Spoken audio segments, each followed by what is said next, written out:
Today's game is brought to you by Schlitz, the Master Brewer's Brew. Just one taste and you'll know behind every Schlitz is a man who knows his beer. By Mazda Cars and Trucks. The more you look, the more you like their outstanding value. By Dial-It National Sports for the latest scores, updates on sports news, and interviews with sports headliners. And by Allstate Insurance Companies. You're in good hands with Allstate.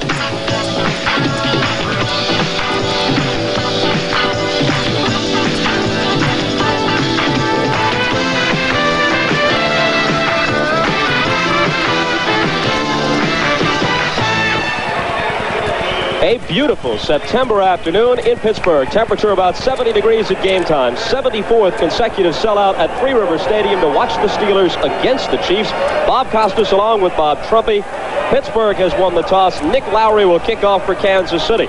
Since 1970, the clubs have met 9 times. KC won the first 2. The Steelers have won the last 7 in a row. There is Larry Anderson, the deep man for Pittsburgh. He was suffering from gastritis early in the week, was hospitalized, out now and ready to go. He's their primary kick return man now that Theo Bell has left the club, but he won't get a chance to run this one back. It'll be a touchback. Booming boot by Lowry. 1st and 10, Pittsburgh at the Steeler 20. And there is Terry Bradshaw. His TV series with Mel Tillis went down the tubes. His football career still flourishes. Thornton and Harris are his backs. Stallworth and Swan are both banged up. May not be able to go the distance, but they are starting. Benny Cunningham, biggest tight end in the NFL at 260 pounds. There is the offensive line. And still a good one, despite taking on some age in some places.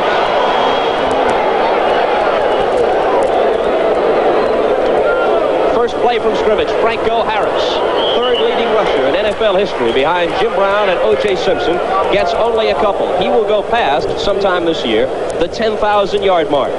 The 3-4 Kansas City defense.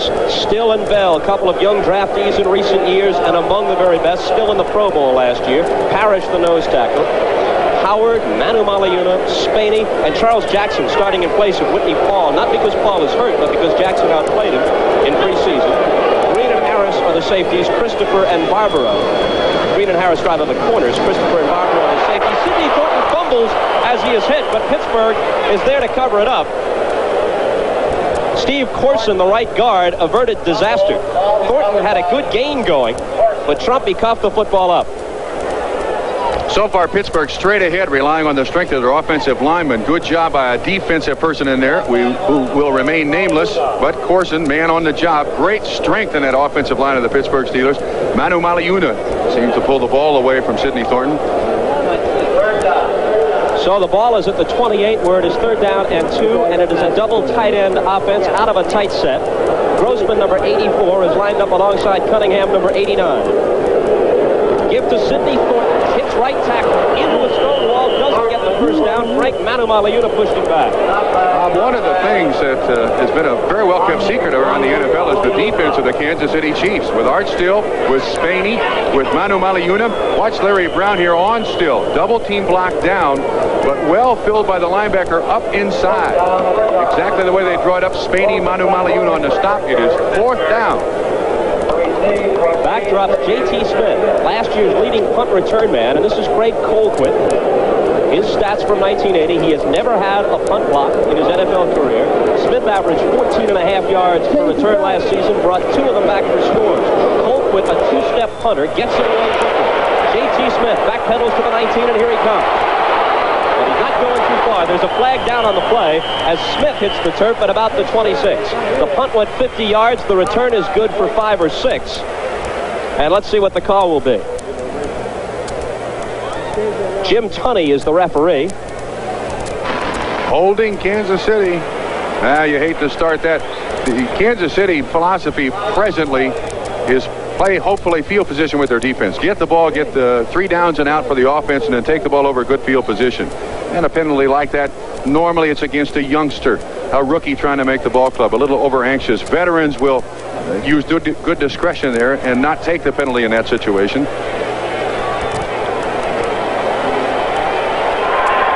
Holding during the punt return, number 34, 10 yards, first down. Guilty party is a youngster, Lloyd Burris.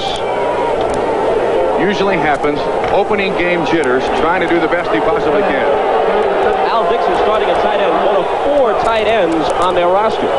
They drafted Willie Scott, number 1, and Marvin Harvey, number 3. They see Scott as the starting tight end of the future, but Dixon played so well during preseason, he's got the starting nod, at least temporarily. James Hadnot, second-year man out of Texas Tech with a good game, carrying off the right side on first down. Lauren Taves, the left side linebacker, makes the stop. L.C. Greenwood, Mean Joe Green, Gary Dunn, and John Banaszak. There is some age there, especially on the left side with Greenwood and Green. Lauren Taves in place of the injured Pro Bowler Jack Ham, who broke his arm and will be out 3 or 4 more weeks. Lambert, last year's AFC Defensive Player of the Year, and Robin Cole on the right side. You saw the corners, Johnson and the veteran Blunt. J.T. Thomas is the free safety with the retirement of Mike Wagner. And he's down as the strong safety. Hadnot carries, and he has a Kansas City first down before J.T. Thomas stops him. Understand, Bob, that Kansas City is in a very tenuous position with Bill Kinney playing today. Steve Fuller is out. Watch the trap on Joe Green. Good block. Jack Rudney in the center. Herkenhoff, the left guard. Buddy trying to move people out. And Hadnot up the middle. 240 pounds, used to play tight end. Old acquaintances there. Rudney in his 13th season, Green in his 14th. They butted heads before. From the 26, it's first and 10. Kenny hasn't thrown a pass yet. Ted McKnight trying to come outside. He was their leading rusher last year. Maybe a yard. Ron Johnson, the left corner, with the tackle. Great support. Great support. Very characteristic of the Pittsburgh Steelers defense. Those linebackers and the cornerbacks they have are very tough cookies. And Johnson is a guy who was somewhat hurt with the rules and regulations now in the NFL when it comes to pass coverage. But when it comes to support, he can hit with the linebackers. They give him a gain of 2 and call it 2nd and 8. And a first passing situation for Kansas City.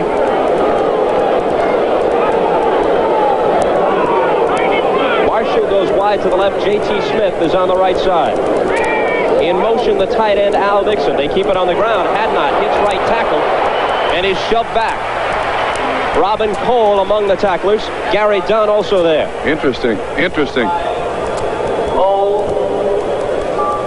The Pittsburgh Steelers defense was not vulnerable to the run last year. They were vulnerable to the pass, and of course the lack of pass rush was the reason for that.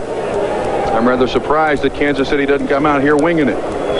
Marv Levy, 4-12 in 78, his first year, improved to 7-9, and then 8-8. Even that 8-8 deceptive. They lost their first 4 last year, then took 8 of their final 12. Look out. Flags all over the place. Free play, will not have to release it. L.C. Greenwood holding the ankle of Bill Kenny and saying, we'll be acquainted later. Just a little bit of the intimidation that those Black Hats have used over the last 10 or 11 years. They're masters at it. Not really flagrant, but just carrying the play to its end reminds you that 68 can still play. I'm the one with the gold shoes. L.C. Defensive line, encroachment, 3rd down.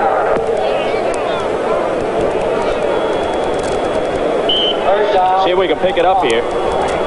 Deceptive snap count by Kenny. Most of the defensive linemen of the Pittsburgh Steelers in the neutral zone. Defensive offside. Now 3rd down and a little bit over a yard. Instead of 3rd and 6, we call it 3rd and 1, and Kenny still will, in all likelihood, not have to throw a pass. McKnight and Hadnot are the backs. Billy Jackson. No? Well, let's see, maybe. Let's see what kind of spot they give him. If they're generous, they'll give it to him. I'm not sure. Billy Jackson, the rookie from Alabama. L.C. Greenwood hit him first. John Banaszak arguing for a favorable Steeler spot. Watch McKnight and Banaszak. Donnie Shell was there first. Banaszak decided that the odds were more favorable if he stepped in. The first game of the season, they did give them the first down. Second first down. Good possession by Kansas City. But the first game of the season is important for all players. You establish some superiority, that you're not out there to lie down and play dead. Therefore, Banaszak and McKnight trying to remind each other that they're here to play. Shot from our elevated NBC camera here at Three Rivers. 9:45 on the first quarter clock. The ball at the 37 of Kansas City as Dixon goes in motion and Kenny drops back to throw. He swings one out to McKnight. Ted McKnight dancing around tackling, turning it into a good play across the 45 to the 47-yard line of Kansas City. And that should be another Chief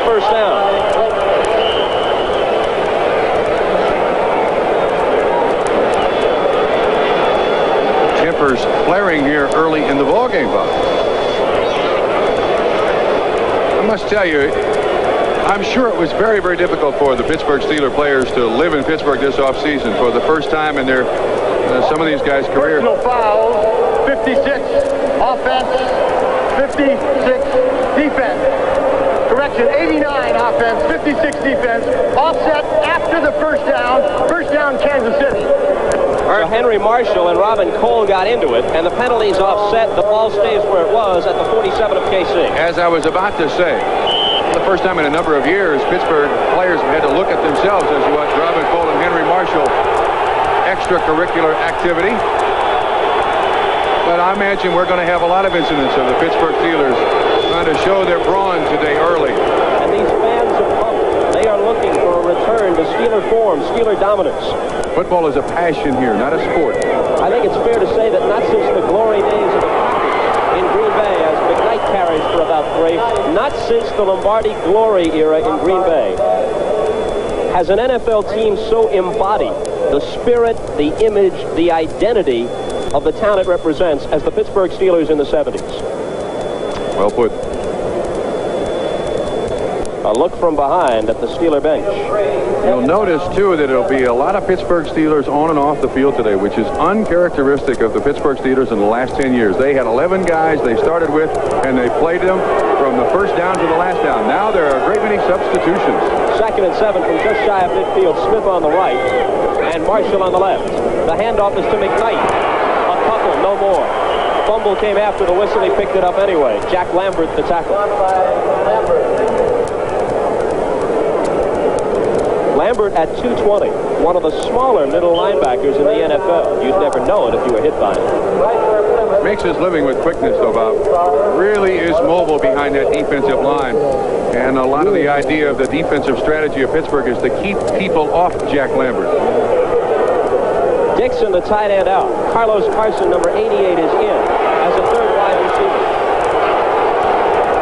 More motion along the line. Kinney is in trouble, running for his life. Throws on the run, incomplete. There's no flag.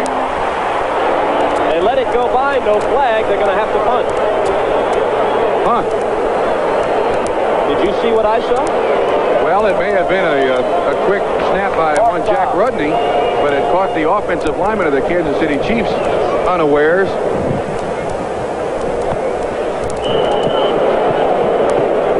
Larry Anderson and Jim Smith go back to await the kick by Bob Gruff.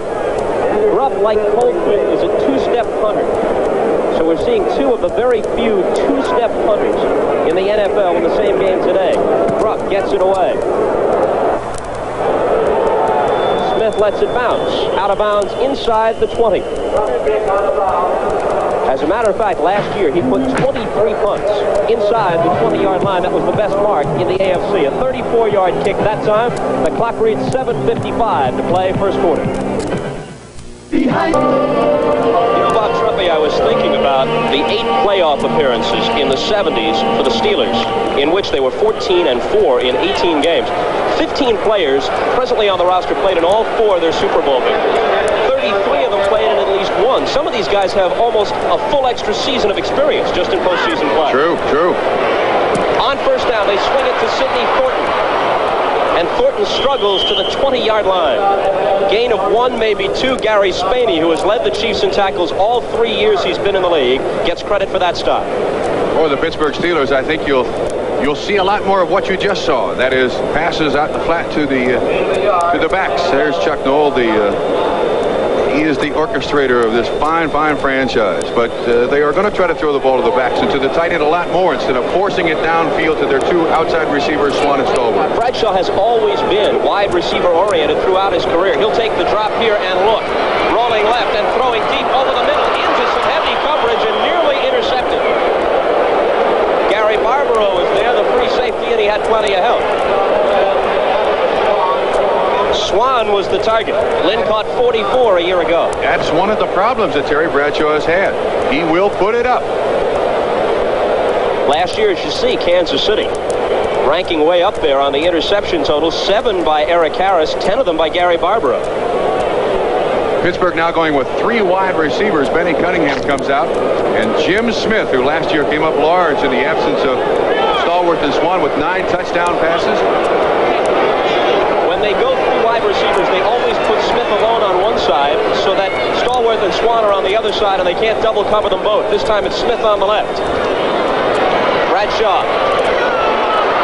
Through the hands of the defender Harris, and then Stallworth can't hold it either. Stallworth, because of that foot injury, limited to just 9 receptions in 1980. There's a flag down on the play. Whoops. Illegal use of the hands, Pittsburgh. It's going to be a good matchup all day, Bob. Illegal use of the hands, pushing to the back. Number 55, declined, 4th down. That is Kolb on Bell. Here's the defense. This is the way you see it from the end of the end zone. This is where the game is played today. Downfield. Watch Harris. Just get his hand in the way. Good defense by Eric Harris. Guy who came out of Canada last year and caused a real row in Kansas City with his big contract, but earned his keep. Off the side of Colquitt's foot. I do not believe it was deflected. I think it was simply a bad punt. He was under some pressure. As we mentioned earlier, he has never had one block.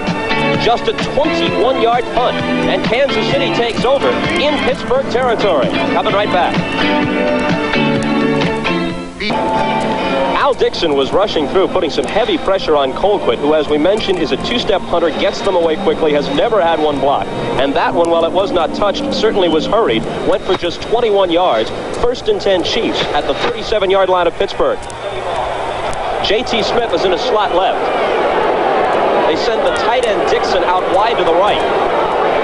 And Marshall is wide to the left. Again, there is motion along the line and hold everything. On the offense, I believe. They'll get Charlie Getty for moving too quickly. Number 77. A moment ago, we saw Chuck Noll on the Pittsburgh sideline. His record as he enters his 13th season here, 123, 68, and 1. Impressive enough. Illegal procedure against the Chiefs. But when you consider the fact that he opened 12 and 30 and then has built that record since then, there was a 1 and 13 season in there early on, and you realize just how dominant his club has been. Ball start, offense, still 1st down. 1st down and 15. He can take some of the credit, but some of his first couple of drafts Awesome. were outstanding. Joe Green, L.C. Greenwood, Mel Blunt in 1 year. And the Mike Wagners, Yes. the Bradshaws, the Harrises, all in the space of 2 or 3 years to build the dynasty. Dixon in motion. Kinney dropping. Delayed handoff. Ted McKnight looking for running room. Gets a tackle, loses the ball. Pittsburgh's got it. Picked up on a hop by Jack Lambert. Lambert brings it back across midfield. It'll be 1st down at the 47-yard line of the Chiefs for Pittsburgh.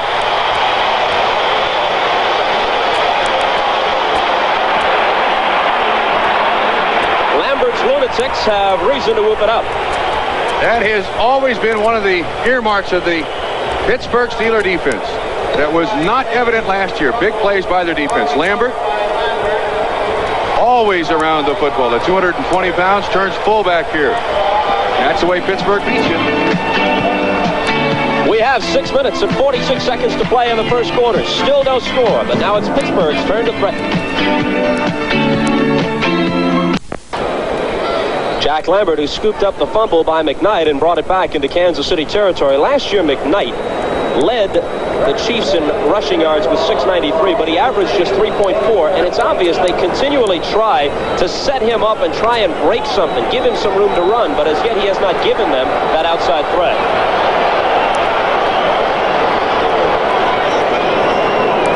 Two wide receivers on the right side. Harris and Thornton, the running backs, behind Terry Bradshaw. Bradshaw dropping on 1st down. With time. Swings it left side. Franco the catch. Driven out of bounds. Inside the 40-yard line of Kansas City. Run out of bounds by Jackson.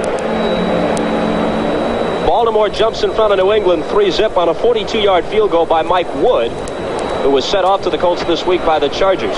There's 11:33 to play in the first quarter there. 3-zip Colts. Once again, the pass out on the flat to Franco Harris last week against the New York Giants. Harris caught 6 passes, rather unusual in his career.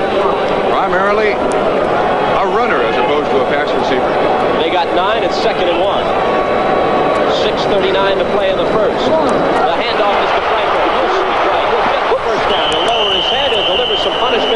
out of bounds. Gary Green shoved him out.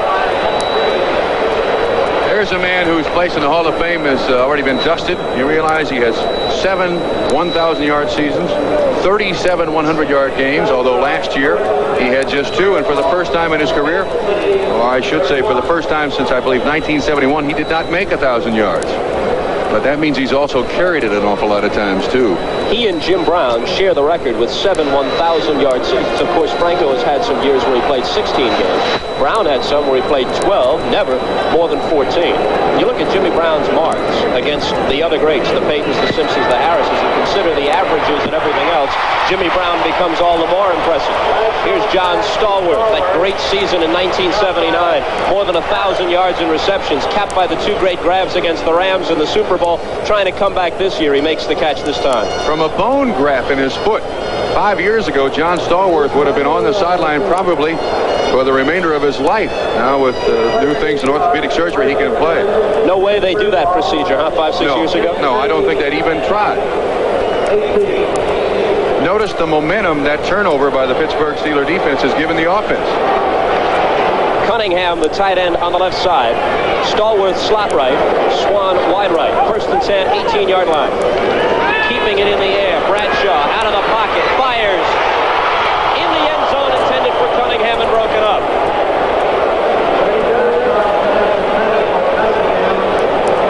Benny Cunningham at 260 pounds, but still, Bob, with excellent speed. He is in the past been called bionic, but this may be the crucial year for Benny Cunningham. He doesn't start catching the ball. I'm not sure if that could have been a reception, but Bradshaw was correct in throwing the ball low. Cunningham was open. He's got to make those catches. Let's lay it on Benny. Randy Grossman, his backup, has some cracked ribs, 2 of them. Might play today, but if so, with a flak jacket on. 2nd and 10 from the 18-yard line. We have no score. The Steelers are threatening. Bradshaw, quick snap and drop. And he throws over the middle into heavy coverage. The deflection and the catch. Touchdown, John Stallworth.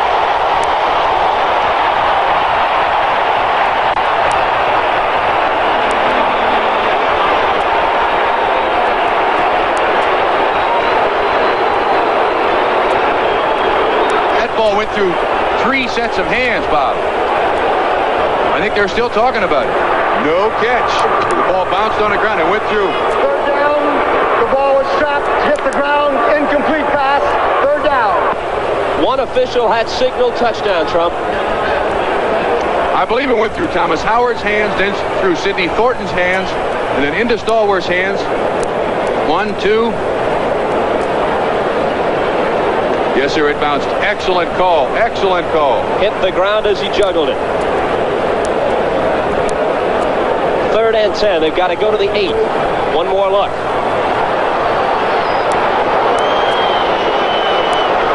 Smith on the left. Swan wide right. Stallworth slot right. Bradshaw again with time. Touchdown this time. No question about it. Lynn Swan.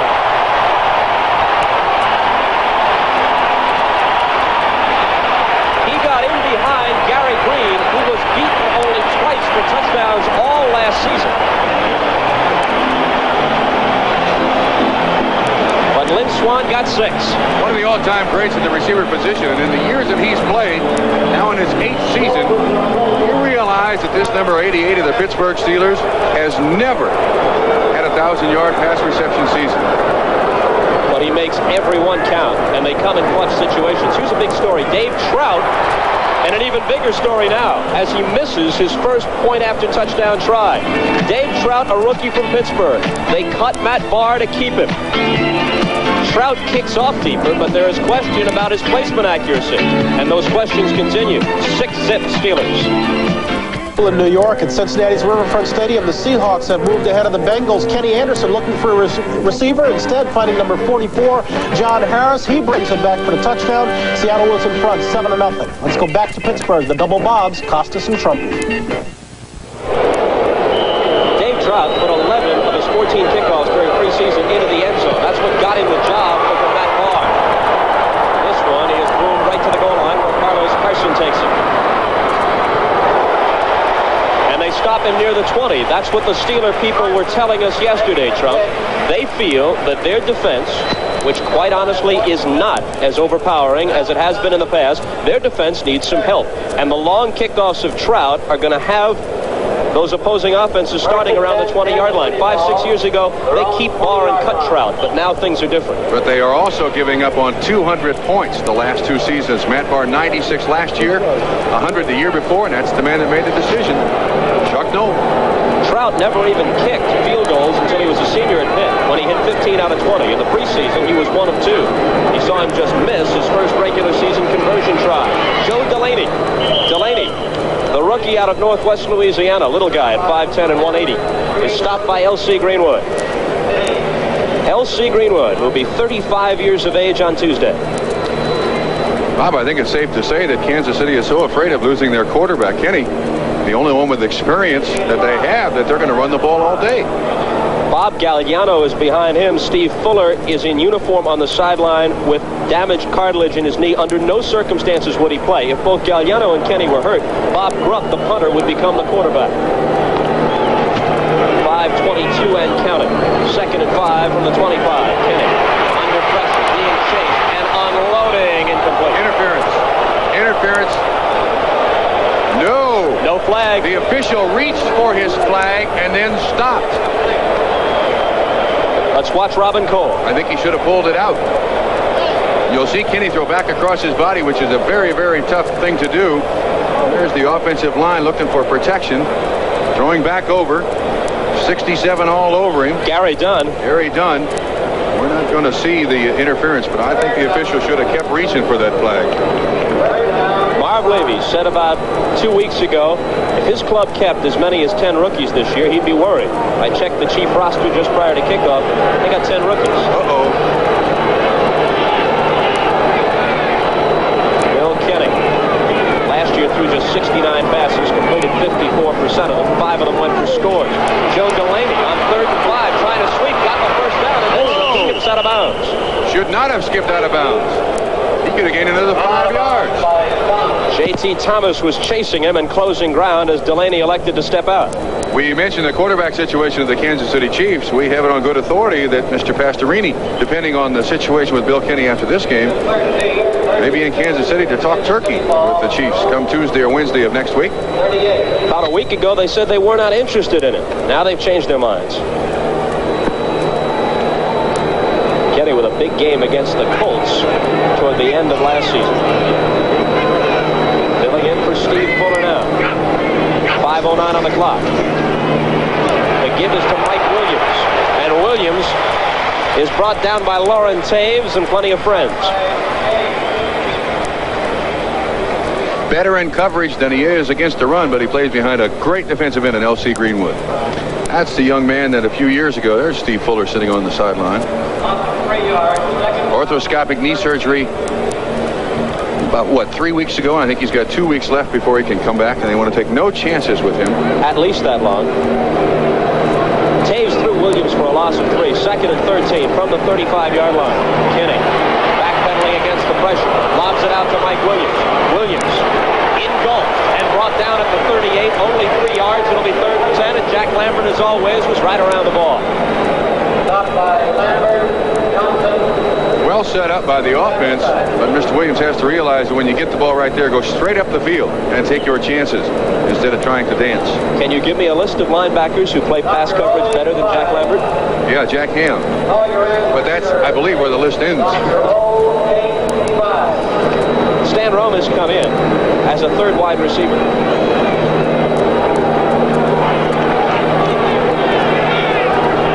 3rd and 10 and a good look at Bill Kenny.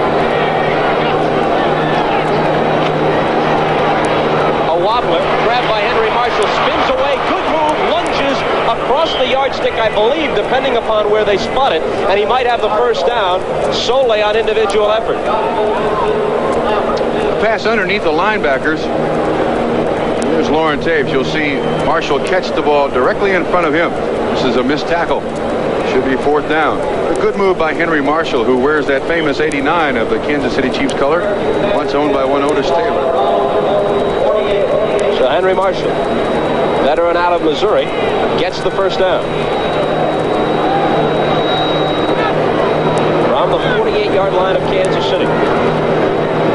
The Chiefs were in Pittsburgh territory earlier and couldn't keep the drive going. Joe Delaney carries. And Delaney gets 3 or 4 yards right into the middle of the steel curtain defense. And that means Jack Lambert was involved on the hit. Gary Dunn also there.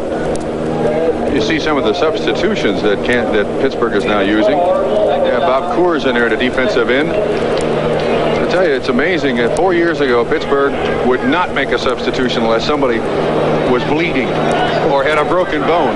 They had 11 guys that they played with in all kinds of weather. Now, as a concession to that age, they will use different fronts, different combinations, plenty of personnel. Unlike the Super Bowl, great pattern, and Henry Marshall is gone.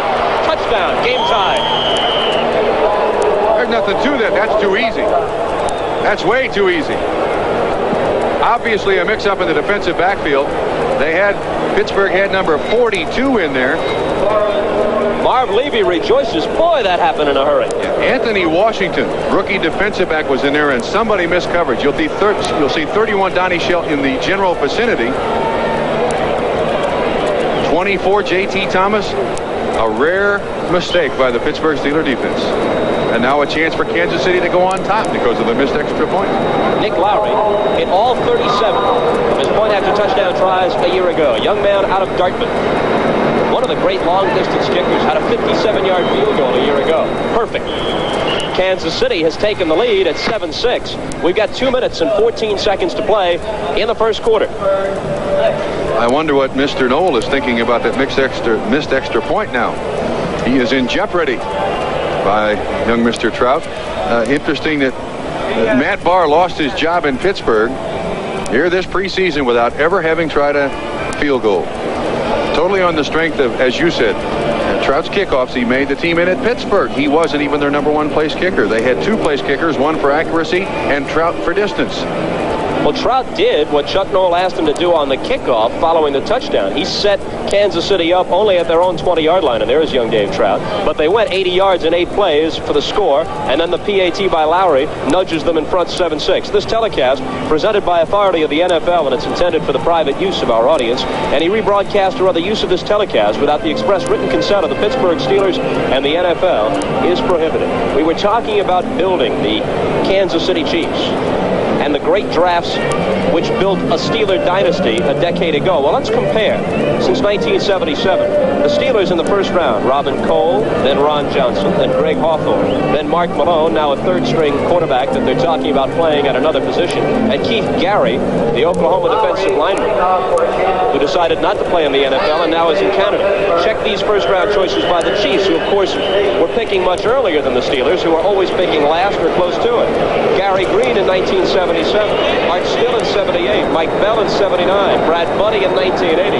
This will be a touchback, another good boot by Lowry.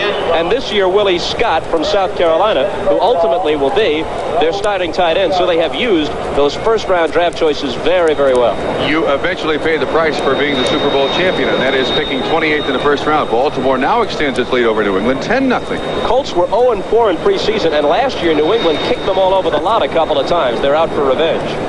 Kansas City scoring drive, 80 yards, 7 plays, 3 minutes and 47 seconds, and the last 28 to Henry Marshall. Bradshaw brings him back, 51% completion mark in 1980. After the play fake, he throws long, and the catch made. Oh, what a dandy grab. A great catch by John Stallworth. 37-yard pickup. You were right, though, Trump. Swan was running a fly pattern, and it looked to me like he was open. Swan was the decoy. Stallworth up the field, out to the sideline, then up. This is put on the line by Terry Bradshaw. That is a great, great throw and tremendous concentration on the football. You say you want to play professional football, son? Well, you got to do this, too. That's along with driving the big, fancy foreign cars. We called it a gain of 37. Make it 27. Just inside 2 minutes to play in the first quarter. Harrison Thornton to the running back. Sidney Thornton gets the call and nudges across midfield. Loose football. Loose football. Who's got it?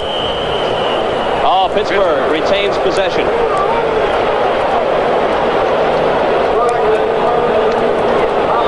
Update time. Let's go to Bryant Gumbel in New York.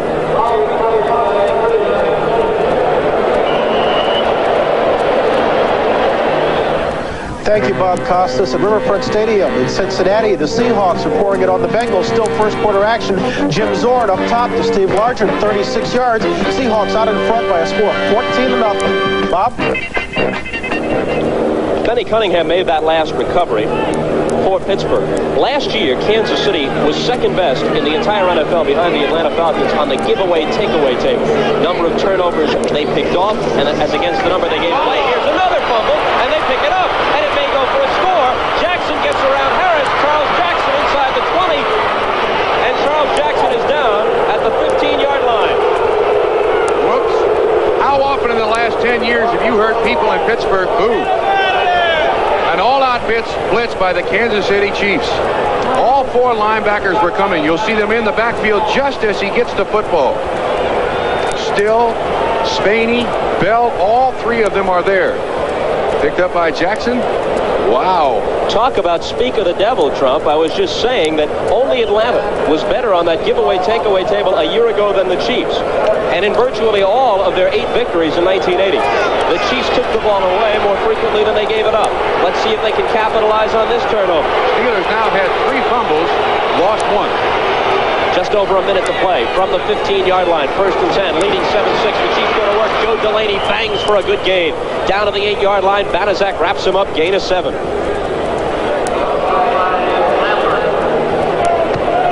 They are picking on presently Joe Green, Bob. They are trapping him. The left guard is coming over from the Kansas City Chiefs. And that is Brad Buddy, first-round draft choice last year. The only father and son first-round draft choice for the same team in the history of the NFL. The old man is Ed. Second down and a short 4. They pitch it back to Delaney. Delaney, the rookie. Flag. I think we're going to have a major penalty here against Kansas City. I won't give his number, but I think I saw an offensive lineman push a Pittsburgh Steeler in the back. Illegal use of the hands? Yes, sir. You got it. They'll give you the number. I think it's 66, Brad Buddy.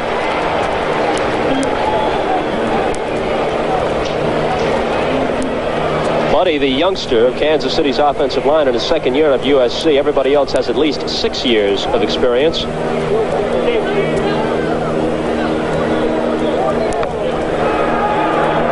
Illegal use of the hands, pushing in the back, number 48. Whoops. 10 yards, still second down. I apologize to Ed, to Brad, and everybody named Buddy. Mr. Hadnot.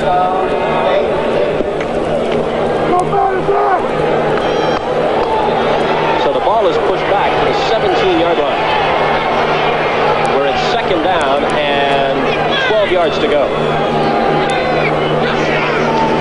Bill Kinney with time, pumping it long. Nobody anywhere near it except Mel Blount. That's over his head too, and out of the end zone.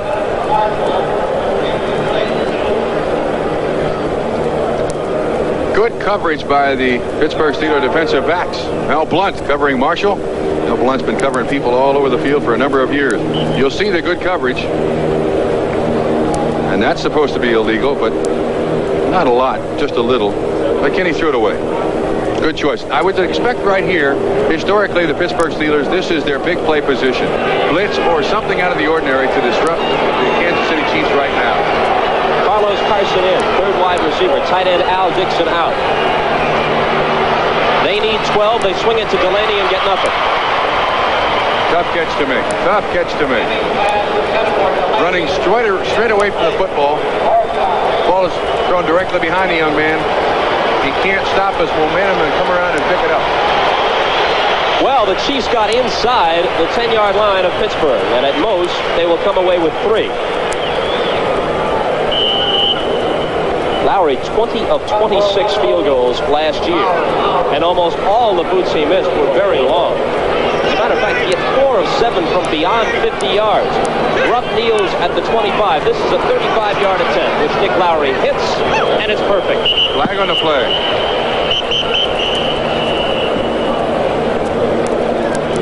They got 12 guys on the field. Pittsburgh has 12 guys on the field. Well, they'll decline it in that case, because the 5 yards would not give them the first. On defense, 12 men on the field, and encroachment, both on defense.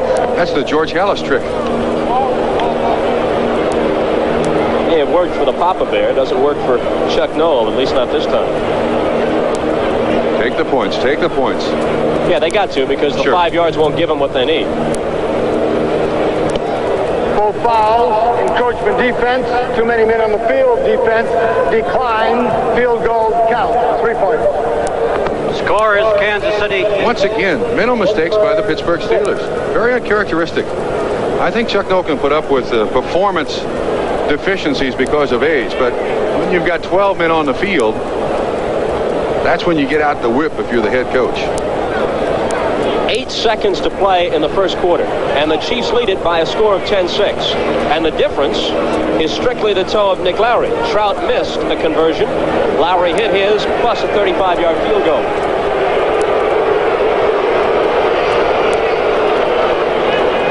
These people in Pittsburgh are sophisticated football fans. Realizing in that situation right there where the boo was, Sidney Thornton was late getting on the field. They want full concentration from these Pittsburgh Steelers. As I said, this is a passion in Three Rivers Stadium. It is not a sport. A writer for the Boston Globe described Pittsburgh and its fans as a place where tough jobs produce tough people who relish a tough game. Lowry connects. Anderson again will have to sit on it. Boy, Nick Lowry is really doing the job today for the Chiefs. That's exactly what Pittsburgh wants out of their kicker. And that was the last play of the first quarter. When we come back, it'll be 1st and 10 Pittsburgh at their own 20-yard line at the end of the first 15 minutes. Chiefs 10, Steelers 6. New York at Foxborough, the Patriots are on the board against the Colts. We're looking at Steve Grogan. Give here to Andy Johnson. Option pass into the end zone to Mosa Tutupu. Patriots trail by 3. It's 10-7. Let's go back to Pittsburgh. Can they be the best again in 81 and get that one for the thumb that they were talking about a year ago? And by the way, looking at a banner, where's the steel curtain banner, Trump? Gone. Took it down last year. Franco Harris carries off the left side. Franco Harris, who came into this game with 9,352 career rushing yards, plus an extra 1,000, more than 1,000 in postseason play. He has actually played 2 extra years just in postseason competition by the number of carries. It's something like 384. Had a report from the Steeler bench that Ron Johnson, starting cornerback for the Steelers, is out with a bad ankle. Harris got 4 to the 24, second down and 6. Opening seconds of the second quarter, Chiefs lead at 10-6. The give is to Greg Hawthorne. Bob, notice very closely now the running backs of the Pittsburgh Steelers are carrying the ball like the thing is worth $1 million.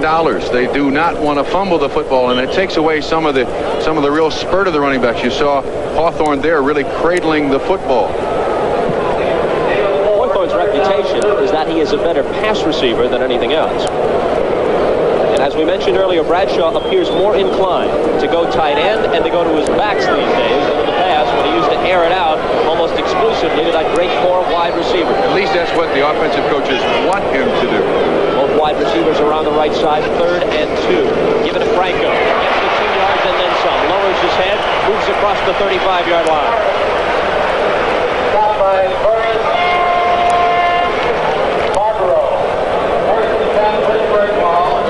One of the greats. I wonder if it's the number. All the 32s that have played the game. Hutchard still 67, best defensive lineman in the Kansas City Chiefs.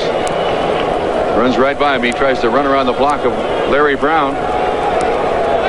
Franco Harris just shy of 800 yards last year, breaking that string of 1,000-yard seasons. Bradshaw rolling right. Right in screen. Benny Cunningham. Cunningham picking up some blocks. Benny Cunningham out near midfield. It's a Pittsburgh first down. Charles Jackson, the man who made the fumble recovery and long run a while ago, gets in on the tackle. That young man could be a big part in the success of the Pittsburgh Steelers offense. He is yet to live up to his potential. His statistics this year weighing about 260 pounds. He is very, very difficult to bring down, but he's never really kept his head in the football game. Physically, he's one of the best. But emotionally and spiritually, he's got a long way to go. Clock moving 12:20 to play as Bradshaw takes a quick snap and drops back. He's got time. He throws it out to the right side, and Franco Harris makes the catch out of the backfield. Franco Harris is in Kansas City territory at about the 44-yard line. Thomas Howard hits him and stops him. 2 successive passes, one to the tight end on a screen, and to Franco Harris out of the backfield. The Steelers, Trump, are doing a lot of shifting along their offensive line. Too much to keep track of play to play, but generally speaking, they're giving those veterans some relief up there. Yeah, they have 3 guards in Corson, Wolfley, and McGriff, and they have 3 tackles in Cole, Brown, and Penny. And all 6 of those guys will move in and out. The only consistent performer, Mike Webster, all-pro center for the last 4 or 5 years. Playing in his 120th consecutive game, did not miss a single offensive play in 1980. They pitch it back to Greg Hawthorne, and Hawthorne gets a rude how do you do. Charles Jackson led the charge. There's number 34, Lloyd Burris, a rookie out of Maryland, and ultimately they think he may well be their starting strong safety. Right now, Herb Christopher is the guy, but Burris is playing a lot already and may be the starter eventually. 3rd-round pick this year. There's Chuck Noll, the Pittsburgh Steelers head man, and Mark Malone, the young man on the sideline there, who was drafted as a quarterback and caught 3 passes last week as a wide receiver against the New York Giants. They did that with another player, Bill Hurley, quarterback out of Syracuse a couple of years ago. Made him a defensive back. Ultimately had to cut him. New Orleans picked him up. All right, here's a 3rd down play from just outside the Kansas City 45-yard line. Harris. Look out, Terry. Avoids the rush and unloads. Incomplete, intended for Cunningham. Franco Harris was wide open. Good pressure by Art Still and company. You mentioned to me, Bob, earlier that throughout the years, Pittsburgh's wide receivers have run their patterns deeper than almost any other core of wide receivers in the league. Does that remain true? Yes, I believe so. As long as they can maintain that consistent running game, they have very, very strong offensive linemen. They get good pass protection, Bradshaw does. And it distorts the defense a little more than usual, no matter who they play. Receivers run 2, 3, maybe even 4 yards deeper than usual. Craig Colquitt's last punt was hurried and carried only 21 yards. This one he's trying to punt out down in the coffin corner, but it goes right into the end zone, and it'll be a touchback. So the net on this is only 25 yards. The line of scrimmage was the 45 of Kansas City. Now the Chiefs will take the ball at their own 20. We have 10 minutes and 27 seconds to play 2nd quarter. Three River Stadium in Pittsburgh, and the Steelers trail the Chiefs 10-6. Come and gone since Mean Joe Green was Chuck Noll's #1 choice out of North Texas State, and the reality is that Joe Green will play less this year than at any time in the past when he has been healthy. Yeah, actually, because of postseason appearances, he's played 14 years worth of games. The pitch is to Ted McKnight, and McKnight cannot sweep left. A gain of 1 at the very most. Chased and brought down by Gary Dunn, number 67. I have yet to win my first game as a head football coach in the NFL, but this is no time to be conservative. Watch the man on the right of Marv Levy give the hand signals to the quarterback. Here's the pitch to McKnight.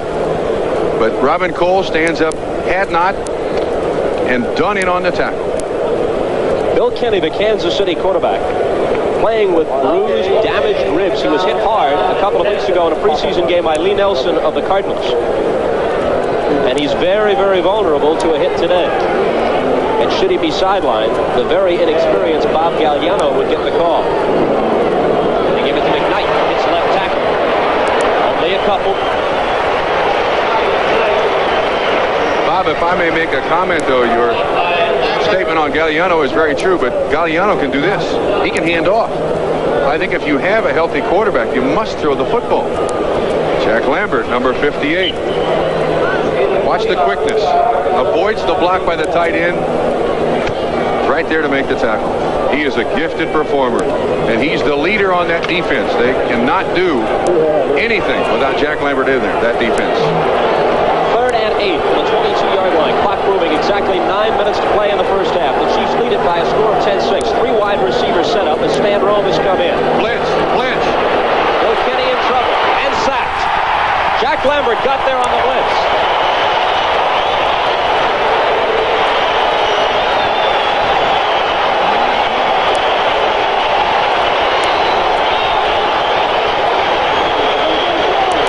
Last year, the Steelers had just quarterback sacks, the lowest total in the NFL. But conversely, Kansas City was the worst team in the entire league at protecting their quarterback. So I don't know which is the more important factor, but Kenny winds up on the seat of his pants.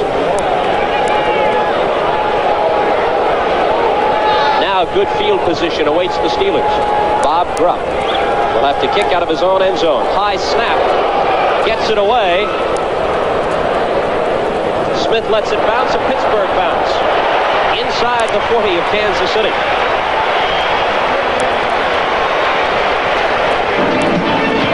Hunt carries just 28 yards. Clock reads 8 minutes, 22 seconds to play. First half. Steelers have a chance to go back in front. Good field position when we come back. Next Sunday, Earl Campbell proves he's no stiff. But don't underestimate this man, Brian Sipe. He can hit the end zone all day. Houston versus Cleveland, what a battle. Or the New England Patriots try to ground the NFC champion Philadelphia Eagles. Check local listings. Last year in this ballpark, the Chiefs led the Steelers 16-7. It was Rocky Blyer's last home game as a member of the Pittsburgh club. The Steelers rallied late and won at 21-16. Here the Chiefs lead it 10-6. Just over 8 minutes to play in the first half. It is Pittsburgh ball at the 38-yard line of Kansas City. The give is to Franco Harris. Harris has about 6 yards before being stopped by Gary Spady, one of the inside linebackers. Watch that play for years. The weak side sweep. Franco Harris has had only one 100-yard game in a season opener. That's an oddity. That came in 1977 against the San Francisco 49ers. We pause briefly for station identification on the NBC television network. This is WDAF TV4, Kansas City. Bob Costas and Bob Trumpy, Three Rivers Stadium in Pittsburgh.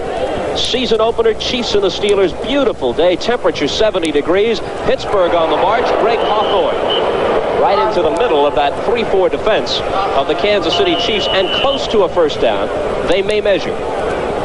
Once again, protecting that football very much. Art Still takes on Larry Brown. That's two Hulks right there. Look at the quickness. In on the tackle. He is a fine, fine player. Made the Pro Bowl last year out of Kentucky. First-round draft choice a couple, 3 years ago. He can play. That should be Ron Johnson. Yeah, it is. Trouble with that ankle. Out for the rest of the game, we're told.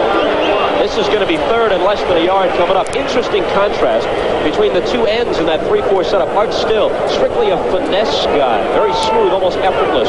Mike Bell, a wild man on the other side. Tight formation Steelers. In motion Hawthorne. They ask Franco to get it. He does. Flag. Penalty marker down.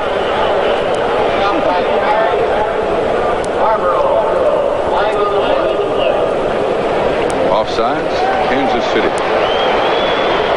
Well, you take the penalty here because 5 is more than what Franco got on the carry. Johnson's injury must be serious. He's going off in a wheelchair, Bob. At the left 10-yard line, there he goes. Encroachment lining up in the neutral zone, number 55. Tapes will look good if he applies for workman's comp.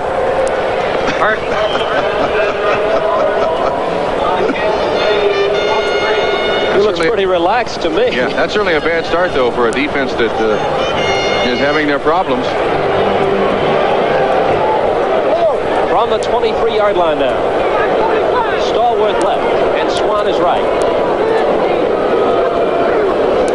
Bradshaw, sideline pattern, catch is made by John Stallworth. Eric Harris was there on the coverage. Second down play coming up, but first let's go to New York. And here's Bryant Gumbel. Bryant? Okay, thanks, Bob. At St. Louis Busch Stadium, the Dolphins have found some offense to go with that great defense. David Woodley looking into the corner of the end zone finds Jimmy Cefalo out of Penn State. Touchdown, Miami out in front of St. Louis, 10-0 in the second. Bob? The connection between Bradshaw and Stallworth was good for 8. Now it's Stallworth in a slot right, and Swan is wide to the right. On second down and 2 from the 16-yard line. Quarterback's dream, this spot right here, 2nd and 2. So many things you can do. They keep it on the ground. Franco goes through the hole. First down, first and goal, Pittsburgh. Like, get the first down. Go to your bread and butter back. Franco always seems to start very slow. Well, Chuck Noll did not use him a lot in the preseason. Still has the strength. Fine ball carrier. Look at there. Heading towards 100. There may never have been a time when Franco Harris was regarded at any one particular time as the very best running back in football, but he has O.J. Andersons and has been among the very best during that entire period. Bradshaw for the sideline intended for Stallworth. Couldn't hold it. Good coverage by Eric Harris. Down there, you've got to play man-to-man coverage, and you're only allowed one bump in that first 5 yards. I'm sure you'll see Harris try to get one. There it is. Ball thrown behind him.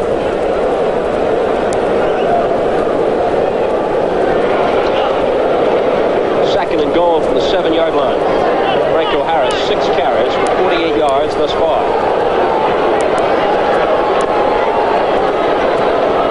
Steelers trail 10-6, but they're knocking on the door. The pitch to Franco. A sweep right. Blockers in front of him. Touchdown, Franco Harris.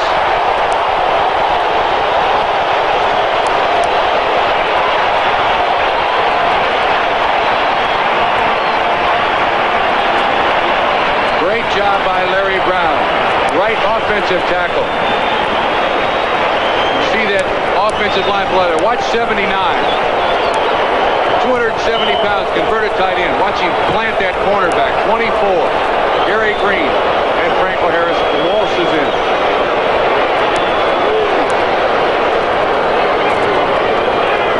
Now Trout, who missed his first conversion try. And Misses this one. where's Chuck Noll? What's he thinking right now? Dave Trout, the rookie from Pittsburgh, walks off, and the story which we hinted at earlier becomes bigger by the minute. In New York at St. Louis Busch Stadium, the Dolphins are set to knock on the door once again. Otis Anderson has the ball popped loose. It wanders back about 15 yards. Finally, Gerald Small corrals it. Dolphins knocking at the door and already leading 10-0 in the second. Let's go back to Three Rivers and Bob Costas. What you are hearing and seeing is a standing ovation for a place kicker who has missed 2 extra points. The Steeler fans trying to show that they're behind young Dave Trout. A moment ago, Chuck Noll counseled him on the sideline. Then Donnie Shell came over and talked to him. Then the entire team huddled around him. And Trout booms it into the end zone, and they won't bring it out. The adrenaline is flowing again for young Dave Trout. There was never any doubt that he could get the kickoffs deep. The question is, can he put it between the uprights on the place kicks? But Bob, these fans know as well as you and I do, that will last only so long. He has got to score points for this football team, and missing extra points, it's tough for him. I mean, I'm sure he sat in the stands here in Riverfront Stadium for a long time. From the Pittsburgh area, went to Pitt, but that honeymoon, that standing ovation for his kickoff will last a very short time.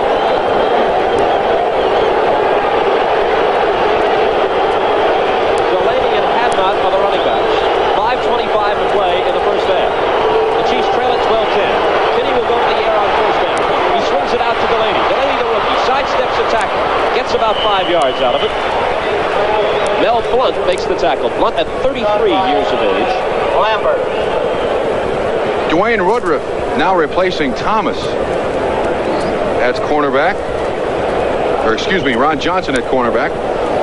Woodruff is 5'11", 198 in his third year out of Louisville. The fastest man on the team, and ordinarily they're nickelback. But pressed into regular service here. This, as we mentioned earlier, the 74th consecutive time that there have been no empty seats at a Steeler game at Three Rivers. Both receivers out to the right side. 2nd and 6 from the 24-yard line. 4:38 and counting on the second quarter clock. Delaney. Mel Blunt chased him, and several of Mel's friends found him. L.C. Greenwood led the charge. Mel Blunt at 6'3", 205 pounds, been one of the most devastating cornerbacks in the history of the NFL, at least for the last 11 years. Did his job, turned that play in, allowed L.C. Greenwood to catch up with it. He is a tough player. Robin Cole also in there. That's a fine defense when they want to play. I think it's those black helmets. They all look like Darth Vader out there across the line of scrimmage from him. So now it's 3rd and 8, exactly 4 minutes on the clock.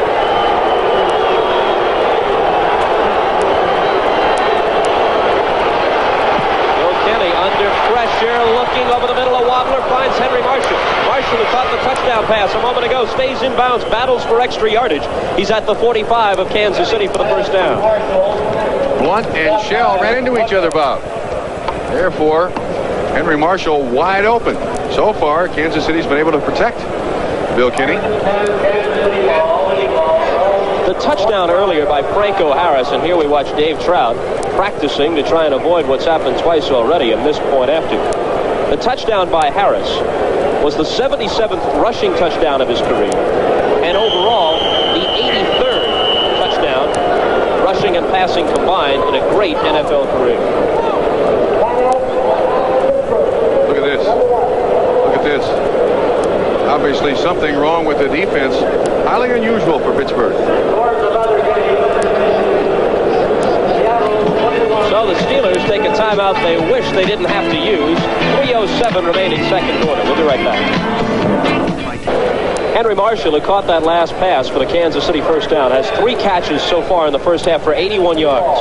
Kenny, 7 of 11 for 98 yards. That's a good first half performance against the Pittsburgh Steelers, even though their defense against the pass last year ranked 22nd in the NFL.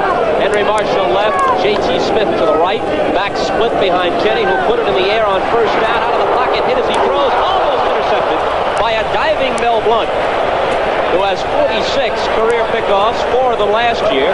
Time for an update from Bryant Gumbel in New York. Bryant?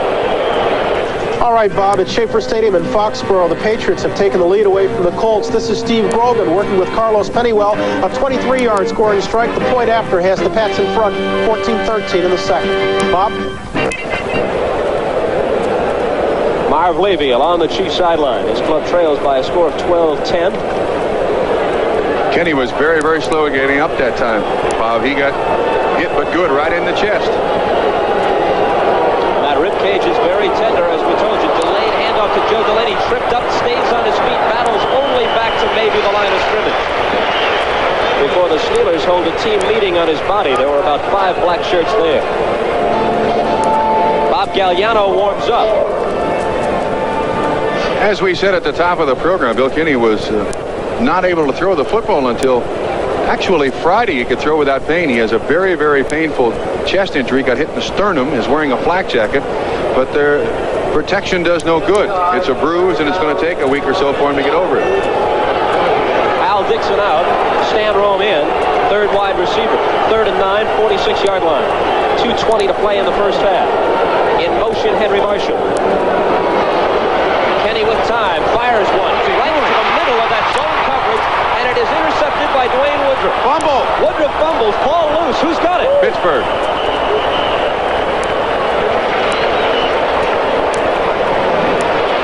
I think Henry Marshall ran the wrong pattern.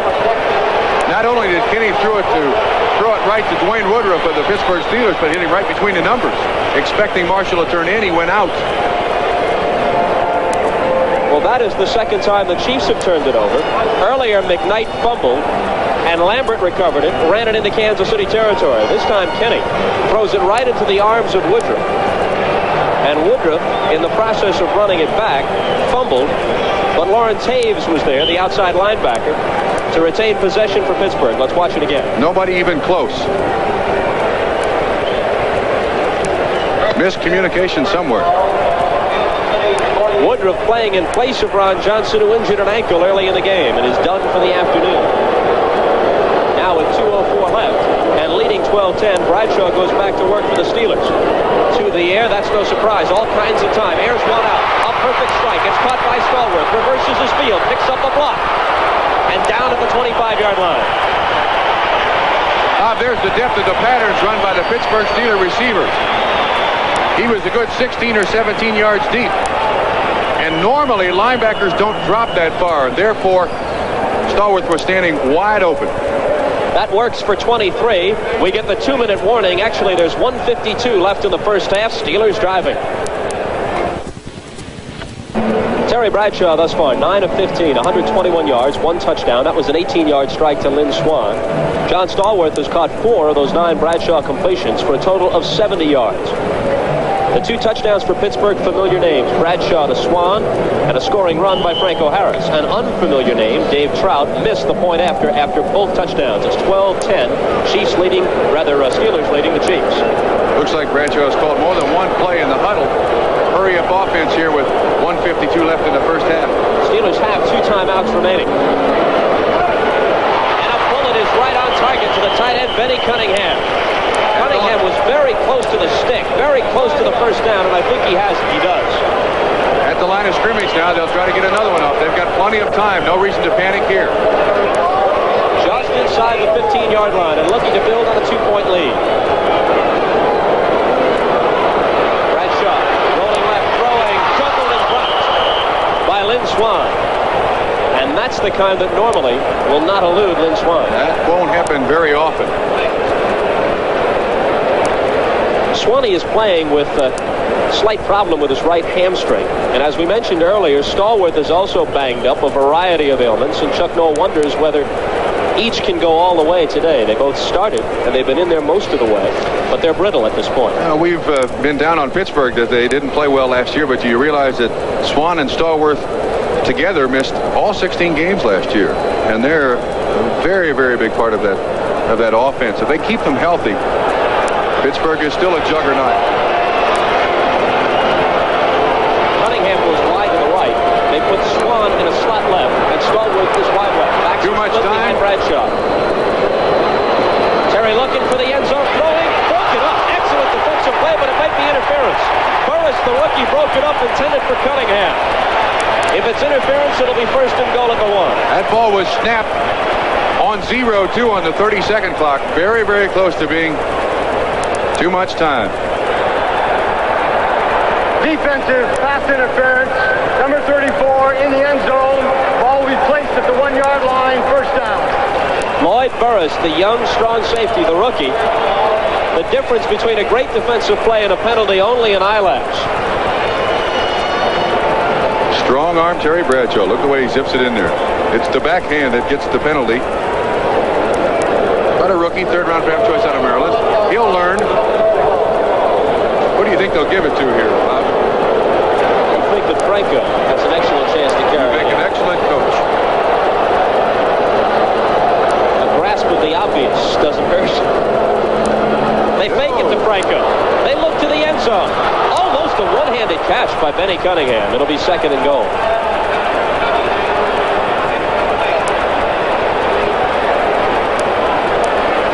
The fake to Bradshaw. Right behind Spaney. This ball is thrown away from the defensive back. A little wobbler. Gets his hand on. I can't blame Benny for not catching that one. That's a tough catch. Now would you give it to Harris? Sooner or later, they're going to have to. Minute 13 remaining. Bradshaw brings them up. They lead at 12-10.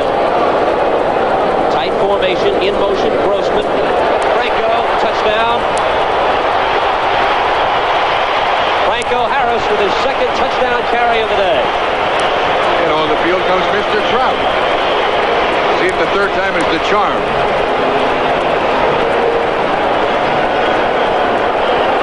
So Lynn Swann has caught a touchdown pass. Franco Harris has scored on the ground twice. After trailing 10-6, the Steelers now lead 18-10. Now let's see if Trout goes for the hat trick.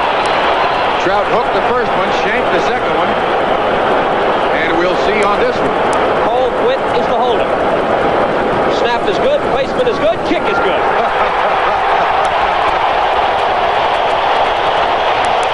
No flags down, minute 10 to play first half. Steelers lead it 19-10. Happy Dave Trout. The preceding announcement was furnished as a public service by the National Football League. This is the 20th time in his career that Franco Harris has scored 2 or more touchdowns in a single game. After the interception and return by Dwayne Woodruff, it took Terry Bradshaw just 54 seconds to engineer a 5-play, 48-yard drive. And the Steelers lead at 19-10. Here is the kickoff by Trout. One of his shorter ones, but it still sends Carson a couple of yards into the end zone. Carlos Carson streaking for the sideline across the 20, 25, skips out of bounds, 30-yard line.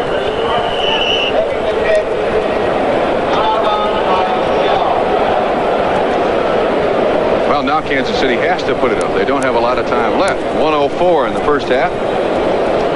And a field goal would certainly help their attitude coming out for the second half. They've got to put it up in the air. This first half, Bob, has been a broadcaster's dream because virtually everything we pointed out as keys to the game has figured in it. The giveaway, takeaway table for Kansas City. It has not worked their way by and large. They trail by 9. We said they needed that to have a chance for the upset. We mentioned Trout. He missed his first 2, but he did nail his third. Kenny now calling a couple of plays to be the hurry-up offense. He's got enough time. Just be patient. There's Gary Dunn going off with a bad leg. Stan Rome left side. Marshall slot left. Smith wide right. Kenny with all kinds of time. Throw over the middle and deflected, incomplete. Good coverage. Marshall, Rome, and J.T. Smith are all in there at the same time. And Pittsburgh, rather unusual, something you don't see, or you didn't see out of Pittsburgh a few years ago. That is a three-man rush. Unless I've missed it on a play or two, we have not seen Willie Scott, the #1 draft choice out of South Carolina, at all. Chiefs are carrying 4 tight ends. Al Dixon, the starter, who frankly confesses he was shocked to even make the club, let alone be the starter with all the young tight end talent they have. Marvin Harvey, 3rd-round draft choice, and the veteran Ed Beckman also there. Beckman, excellent blocker and special teams player. Okay. Lobs it out to Joe Delaney. Little stutter step move. Remind me of Joe Cribbs on that play. Now a quick play. Excuse me. Dennis Dirk Winston in on the tackle. Go ahead, Trump. Now a quick play at the line of scrimmage. No, they'll take the timeout.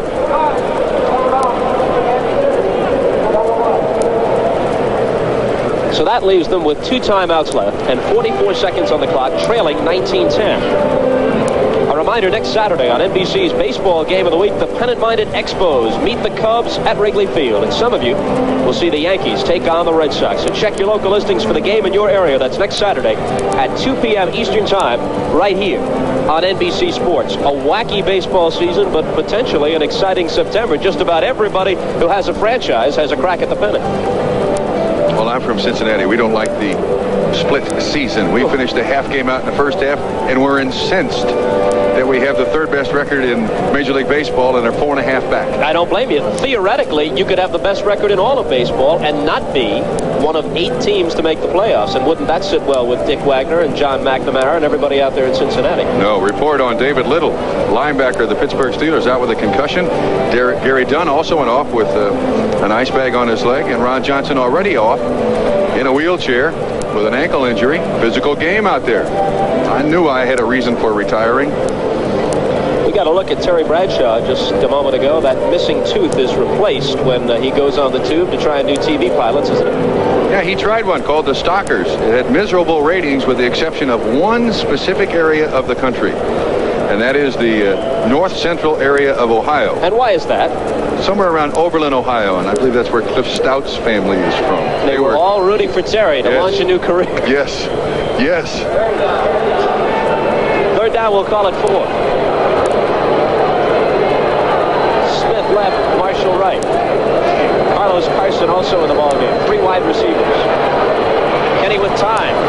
Drills one right into the middle of some heavy coverage. First down. Henry Marshall made the catch, and it is a first down.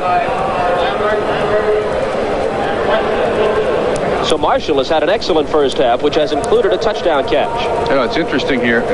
Kansas City has called timeout, but I think Carlos Carson called timeout. And I don't believe they wanted a timeout in that situation. We got to look at Marv Levy on the sideline. His demeanor is quite a bit different than the average NFL coach, wouldn't you say? Yes, so is his education. He's a Phi Beta Kappa from Coe College in Iowa. Phi Beta Kappa? Phi Beta Kappa from Coe College in Iowa. Got that out. I believe it's in English history. Kind of difficult to get that up in that situation, but an awful nice gentleman.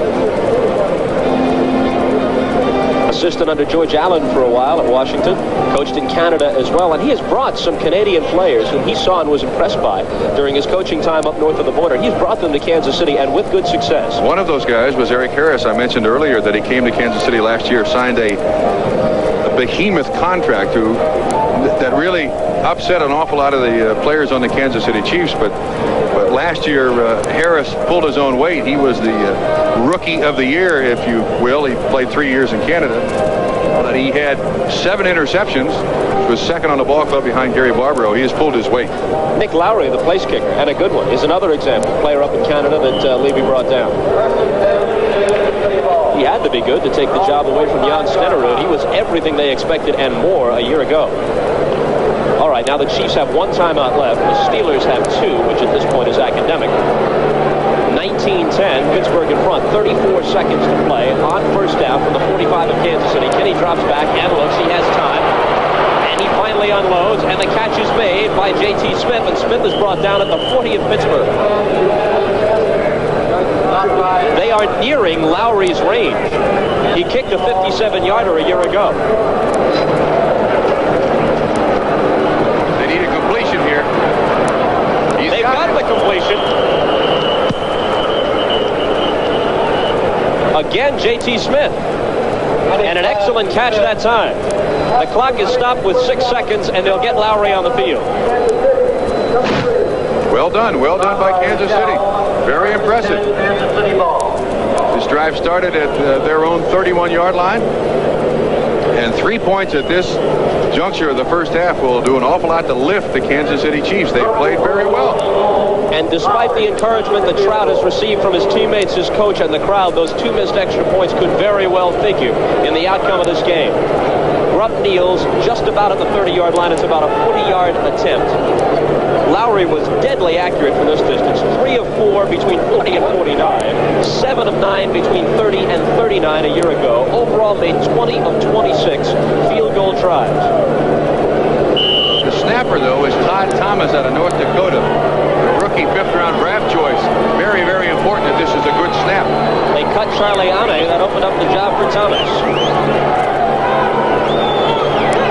Rupp awaits the snap. It's a good one. The ball is down. Lowry's kick is away. Plenty long enough and good from 40. Wow. That was a 60-yard field goal. That thing went over the wall. The clock reads 0-0 as the kick by Lowry splits the upright. A very interesting first half comes to a close. And the score.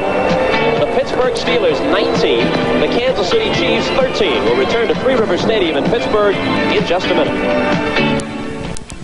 Halftime in Pittsburgh. Bob Costas with Bob Trumpy. The Chiefs are just a touchdown back, Trump. I think they have every bit an awful lot of information to celebrate in halftime. They're playing very good. Pittsburgh has got some injuries now with Ron Johnson. I would expect Kansas City to come out and throw the ball a little more than they have off the performance of Kinney in the last 34 seconds. That field goal at the end of that half was going to help them a great deal. On the other hand, Pittsburgh's got to be worrying. Their offense is not really doing that good, and their defense is once again allowing an awful lot of yards to the pass. I'm Brian Gumble. We're just getting started underway in the 81 season, week number 1. It's a big doubleheader day on NBC. A lot of early returns are in. Let's try to get you caught up on just what is happening around the league. Game going on at Three River Stadium in Pittsburgh. There, the Steelers are taking on the Kansas City Chiefs, who many people believe have the best young talent in all of football. The Steelers out in front of the Chiefs by a score of 19-13. That ball game, of course, at the half. Last year, first time in 9 years, Steelers have missed out on the playoffs, and they got a big turnover early in the ball game. This is McKnight losing the handle on the ball, and who else? Number 58, Jack Lambert, comes up with it to set the Steelers up in position for their first score of the ball game. You've seen this act before. Terry Bradshaw up top to Lynn Swan, 19 yards. Rookie Dave Trout missed the point after. It was 6-0 Pittsburgh. Chiefs came back. This is Jerry Kenny hitting number 89, Henry Marshall, with the score. Chiefs managed to take the lead at 13-6 before the Steelers came back. Watch the lead Brown here of Larry Brown. Lead block clears the way for Franco Harris, and a 7-yard touchdown. That brought them to within 13-12. And then another touchdown, this one again by Franco Harris from 2 yards out, made it 19-13. Back at Three River Stadium, Bob Costas along with Bob Trumpy and the Kansas City Chiefs are going to be receiving to start this second half. They are down by just a touchdown as they put together something 1-2-3 lickety split. Bill Kenny got them the field goal just before time expired at the end of the first half. They're right in this ballgame. Every reason to be encouraged. They've gained 191 yards against Pittsburgh. Kansas City's allowed Pittsburgh 201 yards, and you take away a couple of the turnovers, Kansas City's right in the game. Those missed extra points by Dave Trout, I believe, are going to loom very, very large at the end of this football game, Bob. He missed 2 out of 3 in that first half, the first 2 that he has ever tried in the National Football League. Hooked the first one, shanked the second one. The third one was true, but I repeat, it seems those things have a way of coming back on you. Pittsburgh has not played particularly well in this first half. They've taken advantage of some mistakes by Kansas City and scored. Franco Harris is having an excellent day, so is Terry Bradshaw. But I imagine Chuck Noll was a little upset with his team's performance in the first half. He needs a lot more out of his key players, people like Green. Lambert's already done his job, but Bradshaw and Franco Harris has got to continue.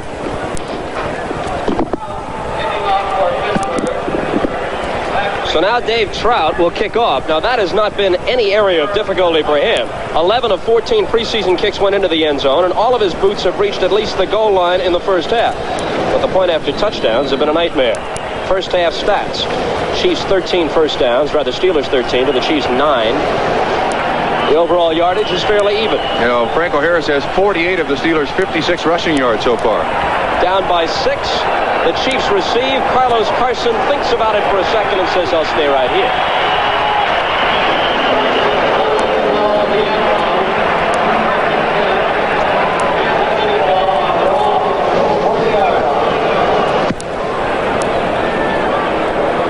Bradshaw to Swan for a touchdown. Harris a couple of touchdown runs. Trout misses 2 of the 3-point afters. Kenny to Henry Marshall for a touchdown. Lowry hits the PAT. Lowry also connects on 2 field goals. 19-13 as we start the second half. Marshall out wide to the left. J.T. Smith is in a slot on the left. Big series right here for Kansas City. If they can get the ball down the field, keep it for a while, they may pose some real problems for Pittsburgh. The back set up in the eye, Hadnot and McKnight, and the first man through, Hadnot, gets 2, maybe 3 yards before being banged to the turf by Jack Lambert.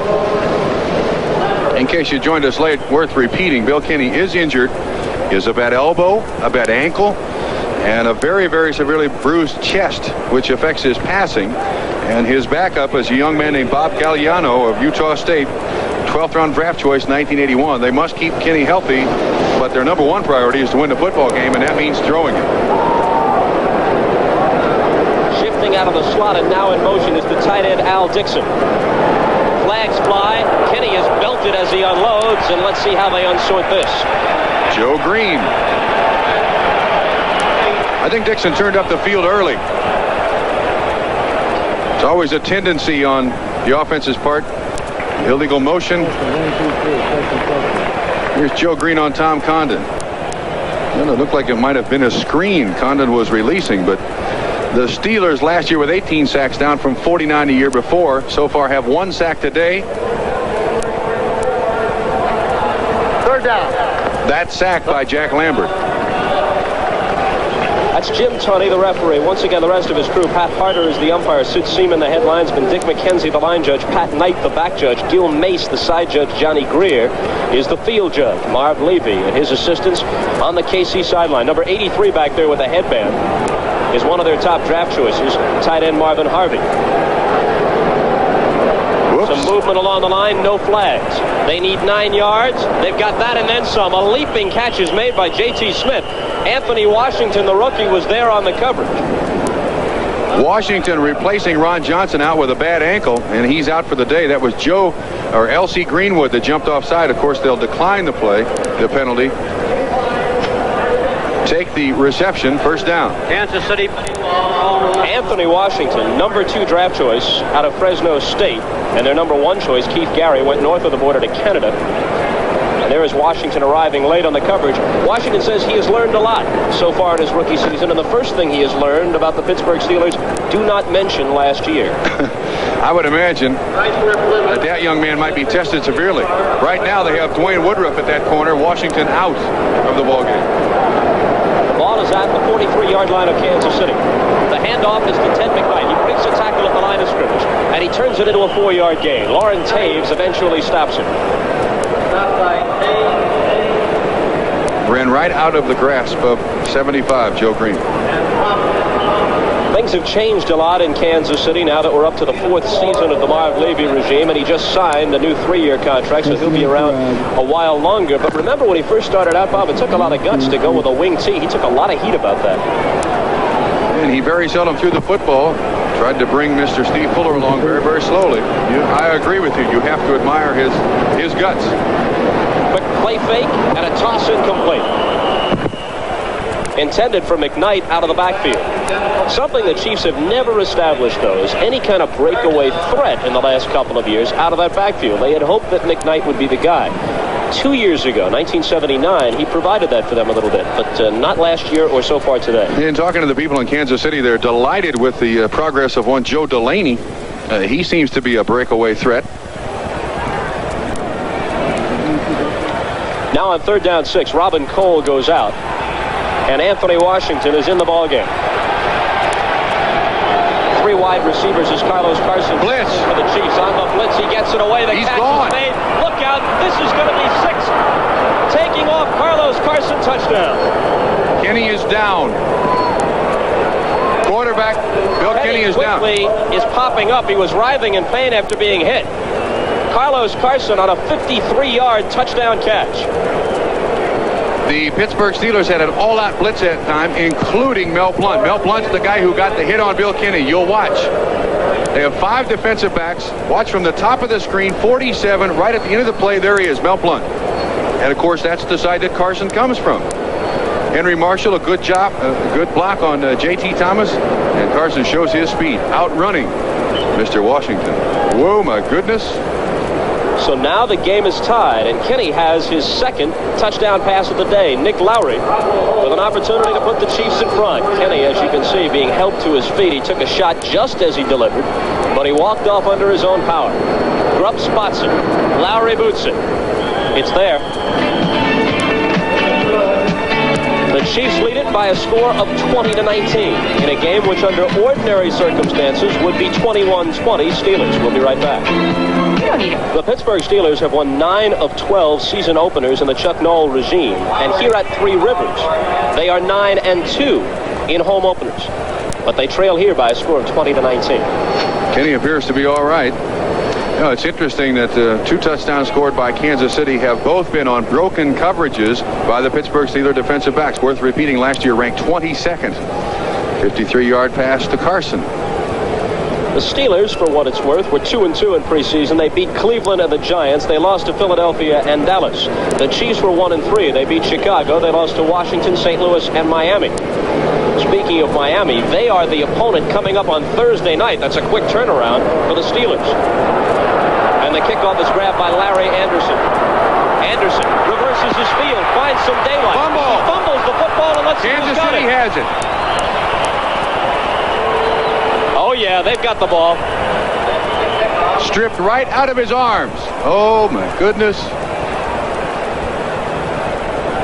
So things turn the Chiefs' way from the very outset of this third quarter. We played just 2 minutes. They've already scored a touchdown, and now they've got the ball. It's a personal foul being indicated against Kansas City, but it may have come after the recovery. It'll probably cost them yardage, but not the ball. It looked like Billy Jackson, number 43, was the man who came out of the pile with the ball. Jim Tunney, the referee, talks it over with his crew. Let's watch Larry Anderson. It was a good return. He just didn't like the ending. Gifted kickoff returner. Set some Super Bowl records. Let's see who puts his hand in there on the ball or what happens. Beckman, 85, the special teams captain and a very, very good player. No doubt that Kansas City has possession. The question would be whether or not. Or is there? Here comes Terry Bradshaw. There is some question. Before the fumble. Personal foul, number 40 on the kicking team during the run back, resulting in the change of possession. The ball will revert to the receiving team, Pittsburgh. Kansas City penalized first down, Pittsburgh's ball. Well, not only does it cost the Chiefs the ball, it also cost them a few additional yards tacked on a penalty. You're looking at Billy Jackson, who recovered the fumble, which went for naught. The penalty goes against Mike Williams, number 40, for the personal foul. Now, obviously, Kansas City had possession of the ball, but the penalty took place before the fumble, and therefore, Pittsburgh's ball plus the 15 yards. They dodged a bullet there. From the Steeler 43. They trail it by a point at 20-19. Jim Tunney tries to placate some angry Chiefs.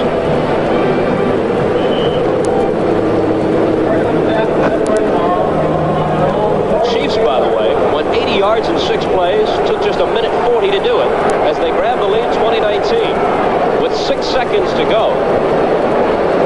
In the first half, they trailed 19-10. The give is to Sidney Thornton, and not much, if anything. Let's check other games. The Dolphins are putting it on the Cardinals. 10:08 to play, third quarter in St. Louis. Miami 20 and St. Louis nothing. Jimmy Cephalo has just caught a 47-yard pass from David Woodley. The second time those two have combined for a touchdown pass. Earlier they covered 22 yards, and Uwe von Schamann has also kicked a couple of field goals. 20 zip. Dallas leads Washington in the third, 17-7. 7:55 to play third quarter there. Bradshaw backpedaling and throwing. Stallworth with the catch. Hit by Eric Harris, but too late. Let's see where they'll spot it. Around the 45-yard line of Kansas City. It'll be a first down. A simple play. John Stallworth just down the field with his great speed. Eric Harris has to respect it. You see, drives Harris off and just stops and comes back for the football. Almost unstoppable with a man of his talent. Let's see who's getting taped up here on the Kansas City sideline.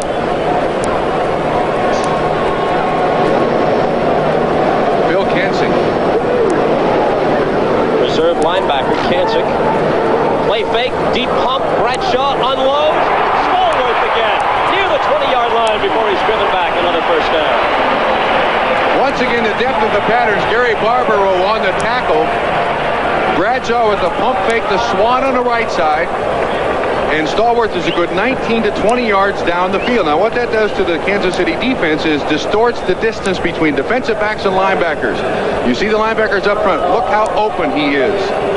There is a big space there when you can stretch the defense that much. In the Dallas-Washington game, with the Cowboys leading 17-7 early in the third, Danny White has thrown 2 touchdown passes, one to Billy Joe Dupree, another to Drew Pearson. Raphael Septien also has a 29-yard field goal. Joe Theismann hit Joe Washington for a touchdown, the only Washington score. And let's pause briefly for station identification. This is the NBC Television Network. You're watching WDAF TV4, Kansas City. 5 yards for Hawthorne on first down. 2nd and 5 from the 15-yard line. Clock moving. 10 minutes and 30 seconds to play quarter number 3. We're riding a seesaw here. It's the Chiefs' turn to lead 20-19, but the Steelers are driving. John Stallworth has caught 6 Terry Bradshaw passes for 107 yards. On 2nd and 5, Bradshaw dropping back out of the pocket, over the middle, and it's dropped.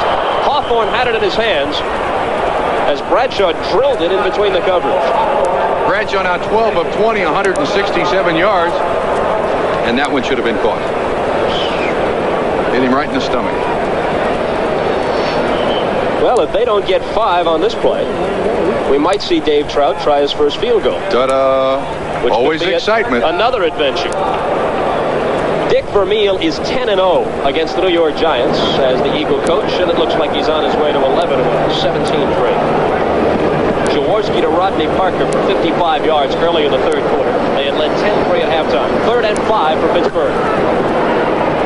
Interference. Is it interference? It is interference.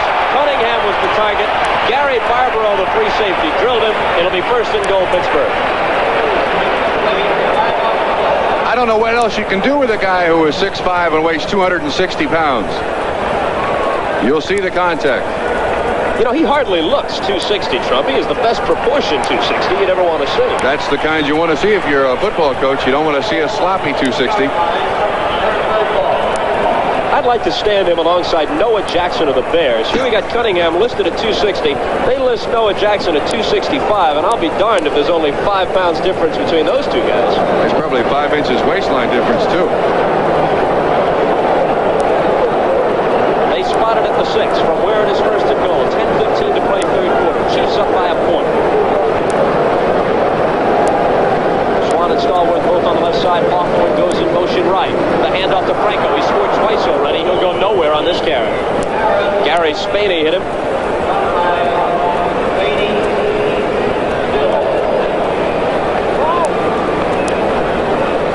Atlanta leads New Orleans in the third by a score of 21-0. A lot of people think Atlanta might go to the Super Bowl from the NFC. So New much. Orleans just trying to go somewhere other than 1-15. Excuse me. So much for Bum Phillips' cowboy hat and boots. Is that at Atlanta? I guess so. If it is, then Bum's wearing the hat. But he doesn't wear the hat indoors. Right? Mama doesn't like that. That is not proper etiquette. So he will not wear the hat at the Superdome. Bradshaw, 2nd and goal. Into a crowd and broken up, intended for Benny Cunningham. Do I see another flag? I do.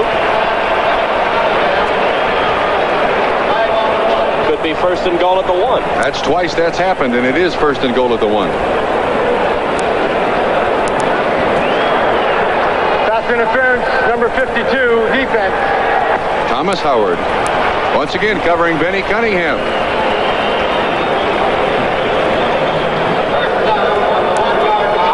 argues his case to no avail.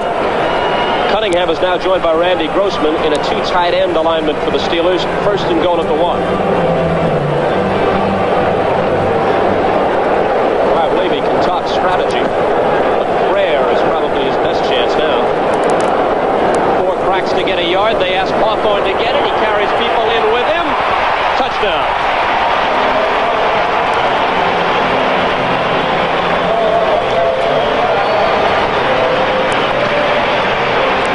Greg Hawthorne, the third-year man from Baylor, takes it in, and the Steelers have jumped back in front. That's twice that has happened to Kansas City. Interference in or near the end zone, resulting in the ball being placed on the 1-yard line. Pittsburgh scores. Once in the first half, now this one.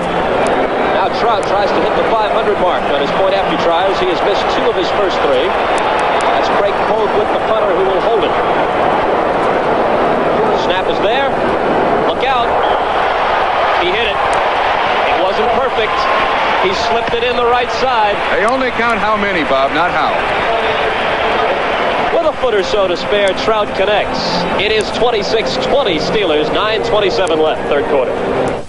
Watch again as Dave Trout adds the extra point. Close. 5'6" and 165 pounds. Great shot by our NBC folks. Sunshine overhead at Three Rivers. We come back here long about November and December.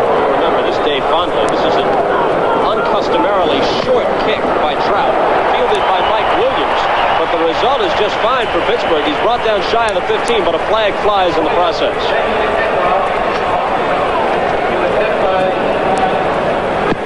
The Steelers went 57 yards in 7 plays. Their drive consumed 3 minutes, 33 seconds. 2 important pass interference calls helped them. And this is against Kansas City as well.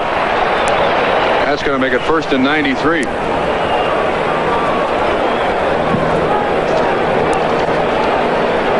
Bill Kenny comes back out. He is thrown for 2 scores.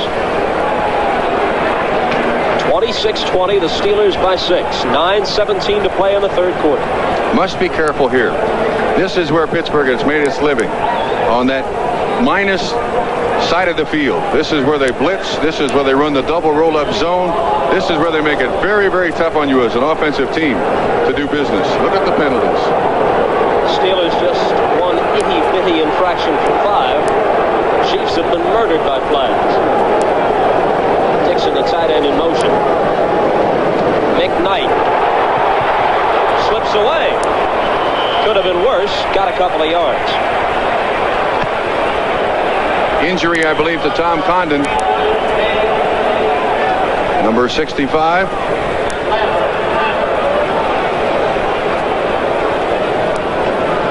Well, he slipped right out of the arms of L.C. Greenwood. No, I believe the injury is to Brad Buddy. He's up, but he's hurt his knee slightly.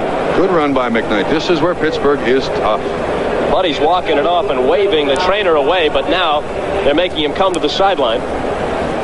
We have 9 minutes and 3 seconds to play in quarter number 3. It's 2nd down and 8 coming up for Kansas City when we return to Three Rivers.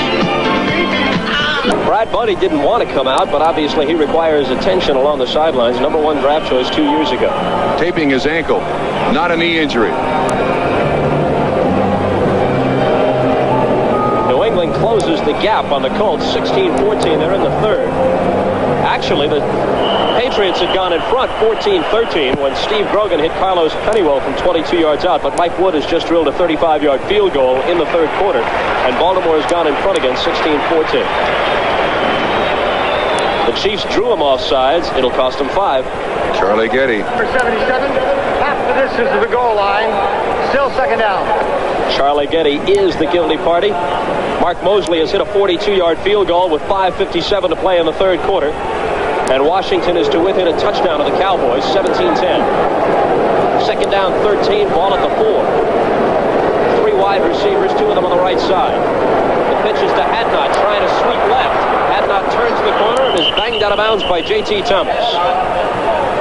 J.T. Thomas is an amazing story. Back in 1978, sat out the entire season with a rare blood disorder. It was feared he would never play again. He's back and starting. There were a lot of people saying prior to this camp for the Steelers that Mr. Thomas would not make the team at all. Good play selection here. Good block by McKnight. on Robin Cole. Hadnot, big guy, 245 pounds, rolling down the sideline there. Third and about a yard. They picked up 11 on that play.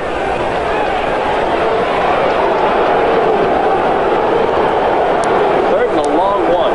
Willie Scott, the number 1 draft choice, is in now as an extra tight end. There is Beckman, number 85, in motion, and they did not get it. They did not get it. Billy Jackson, the rookie from Alabama, ran smack into a stone wall. And for one play, at least, the steel curtain very much alive. Mel Blunt in there, along with Bob Coors, John Panasak. They can make it tough for you down there, those black hats.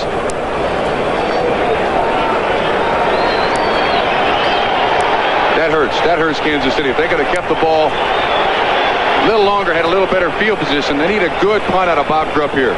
Now here's Bob Grupp.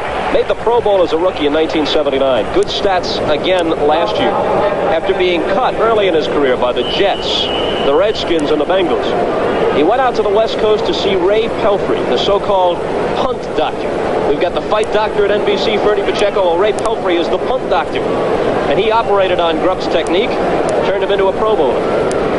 High snap from Todd Thomas, the rookie. That's what they Grupp need gets right it away there. in real good shape. Jim Smith backtracking and can't bring it back. Down at the 35. Phil Kancik got down there and made the tackle after a 50-yard boomer by Bob Grupp. That helps Kansas City's chances. Good punt. He adjusted very quickly to this snap that's a little bit to the left. And then when that's two-step delivery, booms it.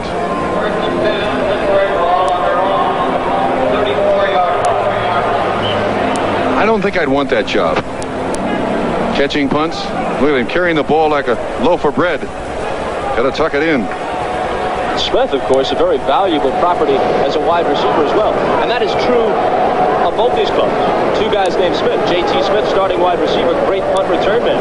Jim Smith, excellent receiver. And they also put him back there on punts. So they have valuable players in jeopardy every time that ball goes into the air. Franco Harris stopped at the line of scrimmage and possibly a yard behind it. Mike Bell along with the two. Interesting story about Mike Bell. Last year he underwent bicep surgery. He has a twin brother playing for the Seattle Seahawks. When Mike Bell hurt his bicep, his brother in Seattle felt it. This year, Mike's brother Mark had a knee injury. Mike was lifting weights in Kansas City, and the moment that Mark Bell was hurt, his brother Mike in Kansas City felt it. Twin brothers. Carl Sagan. Yes. We're in the zone, folks. Bradshaw dropping and looking and throwing. You give him that much time, he's going to find somebody, and it's Jim Smith.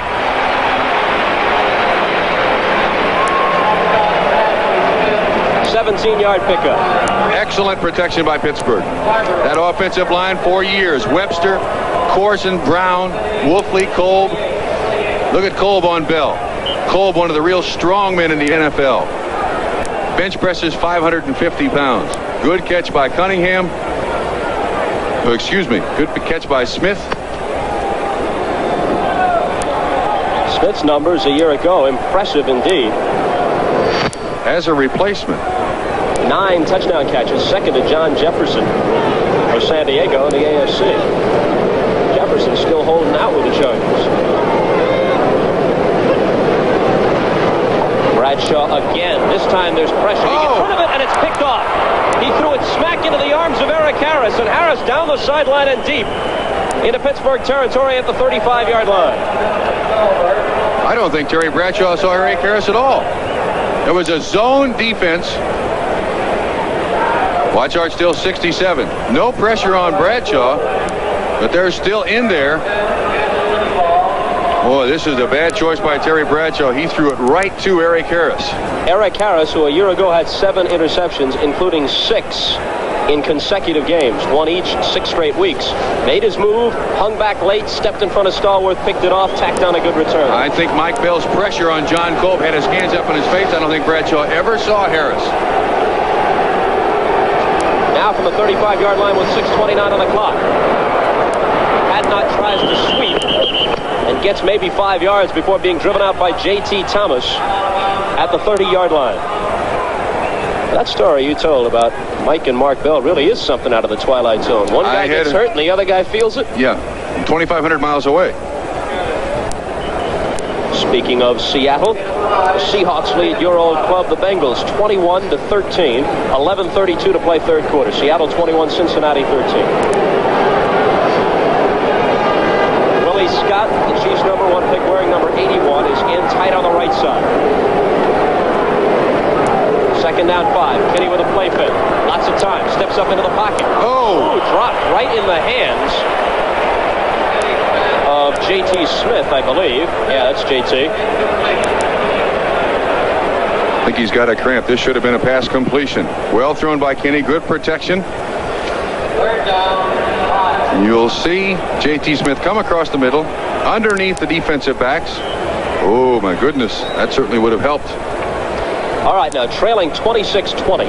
The Chiefs, who have converted on 7 of 11 third down opportunities thus far, face 3rd and 5 from the 30-yard line of Pittsburgh.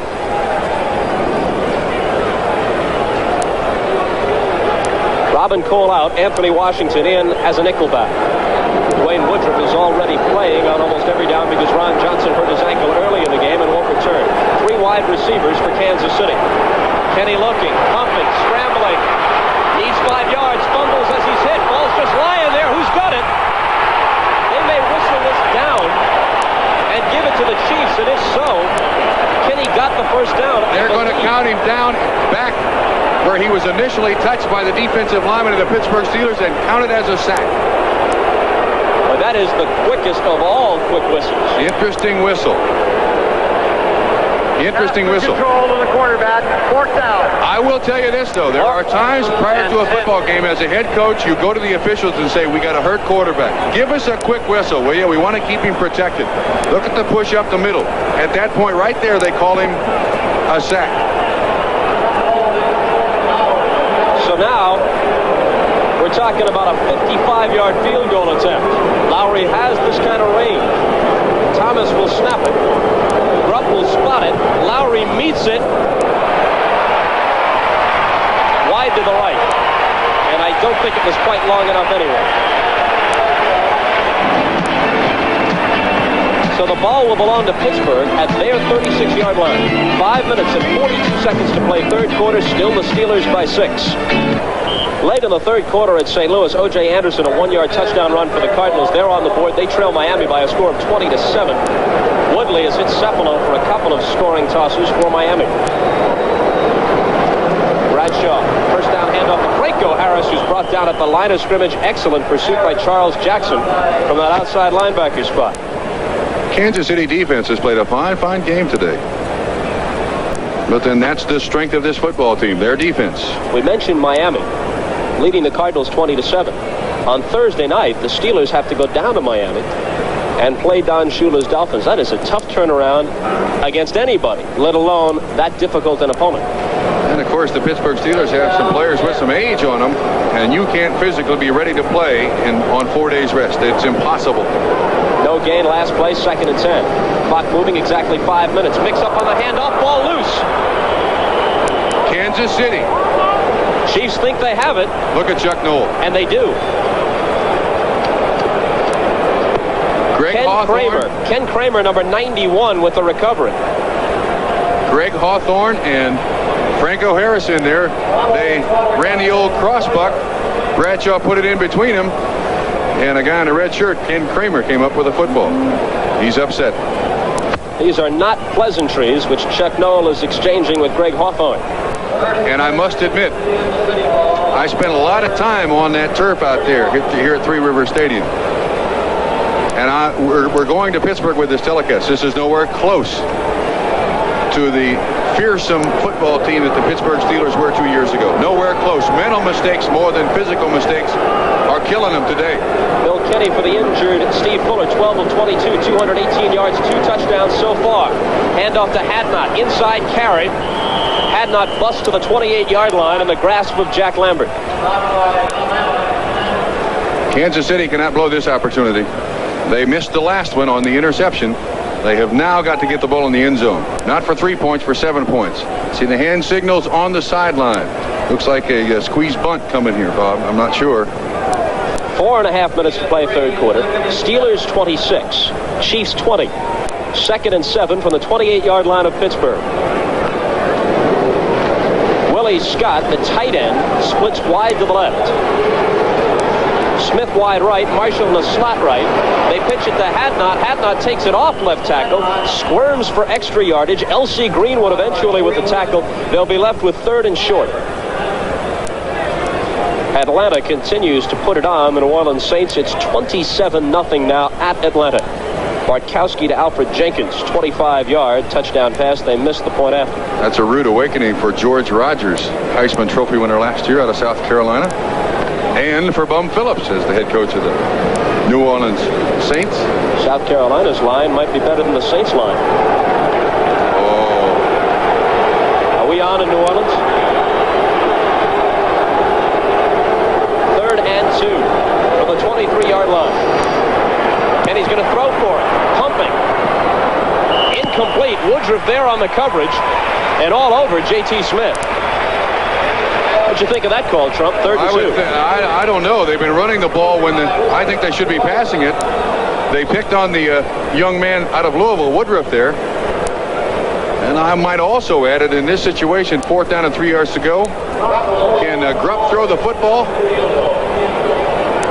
I'm not sure I'd go for the field goal here. Grupp kneels at the 32, a 42-yard attempt for Lowry.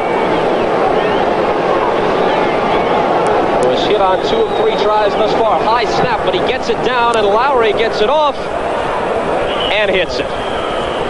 But this guy is just too tough. So the clock stops with 3 minutes and 21 seconds to play in the third quarter. And the Chiefs are within a field goal at 26-23. Check on the scoreboard. Baltimore lengthens their lead on New England. 22-14 is the score. And the Colts, who are 0-4 in preseason and who have been a patsy for New England in recent years, giving Ron Earhart's boys all they can handle, 22-14. And if there is a more enigmatic club year in and year out in the NFL than the New England Patriots, I'd like to see who it is.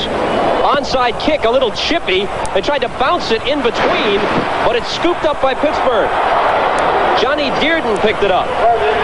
Johnny Dearden, number 87, and he gets out to the 35. Not strictly an onside kick, more like a 9-iron. He tried to chip it in between and then hoped the Chiefs could outrace them to the loose ball. Story of this football game, Terry Bradshaw with an interception. Pittsburgh Steelers have had 5 fumbles on the day, lost 2. Johnny Dearden, who averted disaster for Pittsburgh on that last play by picking the ball up, is the only Steeler on their present roster who has played for another NFL team. He has played for both Kansas City and Houston. Franco Harris, good gain on 1st down. Art Still makes the tackle. It appears that Pittsburgh right now may go back to their bread and butter, and that is give it to Franco Harris. He's been their most consistent back over the last 10 or 11 years. And grind it out here for a while. Eat some of the time off the clock. 2:50 remaining in the third quarter. He got 5 on that last carry. Something else about Johnny Dearden. He was cut by Winnipeg of the Canadian League before Chuck Noll picked him up in Pittsburgh. My question is, how can he get cut by a Winnipeg and make the Steelers? Fumble! Fumble! Franco Harris! Everybody's got a crack at it. Kansas City, that's 6 fumbles, lost 3. The Chiefs believe they have it, and they do. My goodness. Last year, you know, Franco Harris had all kinds of problems hanging onto the football. Let's watch the hit and then the recovery. And it appears that Kansas City, most of the day, Manu Maliuna? Yeah, Manu Maliuna was the man who hit him. Now, Bell has a crack at it, but it will elude him, I believe, and Jackson will come in. Harris takes a crack at it and misses it, and Charles Jackson eventually reaches out and grabs it. My goodness. So that's Jackson's second fumble recovery. In the first one, he tacked a long run onto it. There's Mr. Noll, not happy with what he is seeing. And Tell you what, he could put together a film of more mistakes in this one game than he might have seen in half a season back 3 or 4 years ago. This is not what he had in mind for the 1981 season opener. Although the Steelers lead 26-23, lest we forget, this is the rookie, Joe Delaney. And Delaney with big yardage. J.T. Thomas eventually brings him down. He is inside the 30 of Pittsburgh. Let's see what the 49ers and Lions are doing. They are tied at 10-10. They are early in the fourth quarter. 10-10 at the Silverdome in Pontiac. I wonder if the Kansas City Chiefs are suffering from leg cramps. We've had J.T. Smith go out, Henry Marshall go out with a pulled hamstring, and now Delaney on the sideline, it appears, with a leg cramp. Delaney got first down yardage on the carry from the 27-yard line. Inside 2 minutes to play in the third quarter. Impressive numbers for Bill Kenny. Pitch back to Ted McKnight. Follows his blockers, tries to sweep, but Woodruff fought the block off and then shoved him out of bounds. Now is when Pittsburgh comes up with a big defensive play right here. A blitz, whether it be Mel Blount or Dwayne Woodruff or Jack Lambert from the middle linebacker spot, somebody will try to disrupt what Kansas City has in mind right here. Characteristically, that's what they do. Let's see what happens. 10-6 Chiefs after one. 19-13 Steelers at the half. Chiefs have scored 10 times, and the Steelers with a touchdown here in the third quarter. 26-23 in favor of Pittsburgh. 2nd and 7 from the 24 of the Steelers. A minute 42 showing. McKnight again slices through that tiny hole and across the 20-yard line, close to first down yardage, before Jack Lambert gets credit for the tackle. Philadelphia walloping the Giants 24-3 at the Meadowlands. They're early in the fourth quarter. Kansas City's offensive line doing a fine job up the middle. All day long they've been able to move Pittsburgh, not at will, but when they need the big yardage. Now third down and about 1.5 yards, and this is a must conversion. I believe they're now 7 and 12 in third down conversions. They got to get this one. Scott, the tight end, on the left side. Marshall slot right, Smith wide right. Backs Hadnot and McKnight are split behind Kenny. They give it to McKnight. Needs 1.5 yards. Has it. Inside the 15. Fumble, I believe, after the whistle. Joe Gade picked it up. Doesn't count. First down, Kansas City.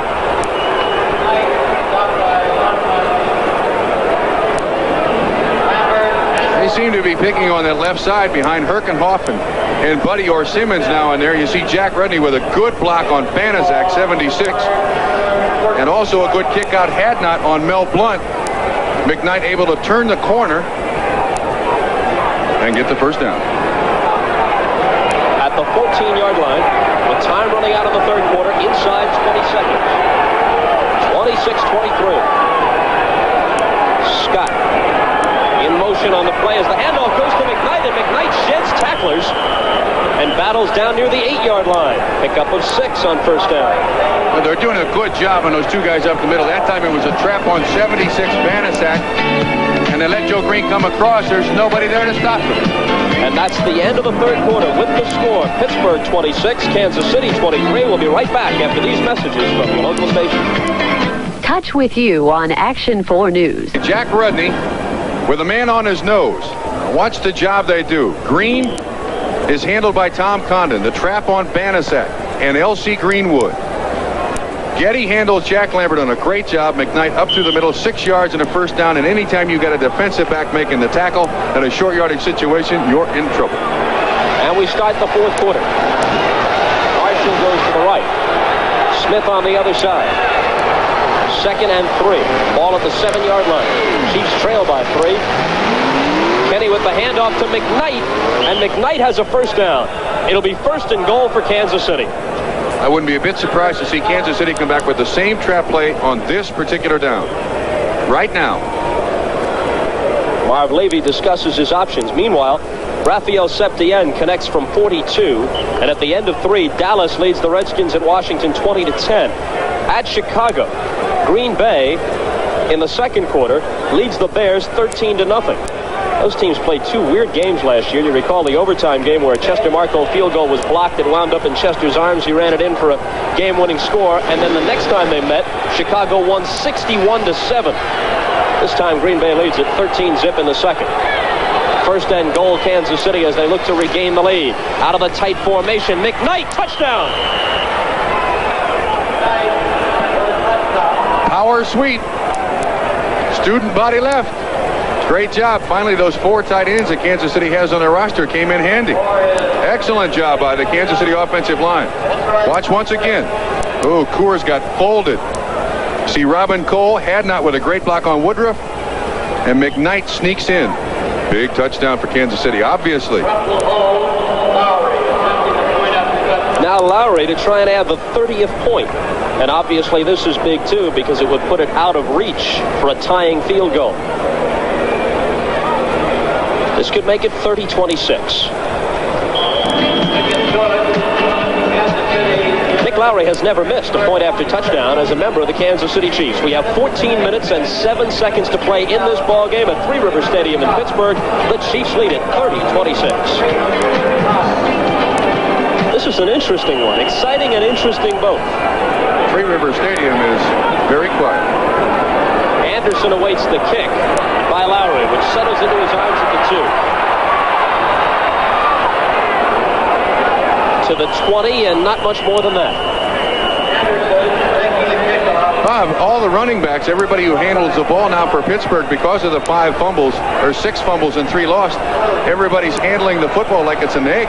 They're not running with reckless abandon, which is what you need on the field. They're afraid of the fumble. And now the crowd tries to get behind the Steeler offense. Lynn Swann checks back in. He has spent some time on the sidelines, bothered by that hamstring pull.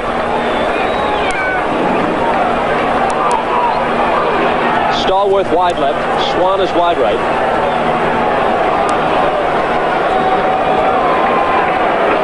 Hawthorne and Harris are the backs, and the give is to Greg Hawthorne. Hawthorne to the 25, a gain of 4. Frank Manumaleuna on the stop. Kansas City's defense has held its own today. Very impressive performance. What might that be, you suppose? That might be a terrible truck, as opposed to a terrible towel. I had to ask. 2nd and 6 from the 25. 13:20 remaining in the game. Hawthorne. Hawthorne's got a first down, or at least he's very close to it, as he lunges across the 30. First down.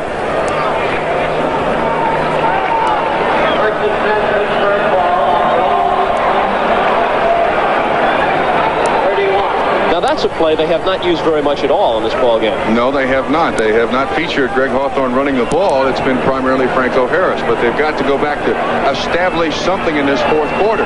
If they don't, nothing else is going to work. They got to have one play to get them out of trouble. With Hawthorne in a wing, Stallworth in a slot, Swann out wide, play fake, and here's the throw, but it's low and incomplete. Stallworth was the target. Barbaro there on the coverage. Barbaro, who intercepted 10 passes last year and went to the Pro Bowl as a result. Watch the defensive backfield of the Kansas City Chiefs here. Playing zone, obviously, you see Barbaro rotating to this side at the 40-yard line right now. Stallworth trying to go outside the linebacker. There's a space there, but the ball is underthrown. And it ends up being 2nd down and 10.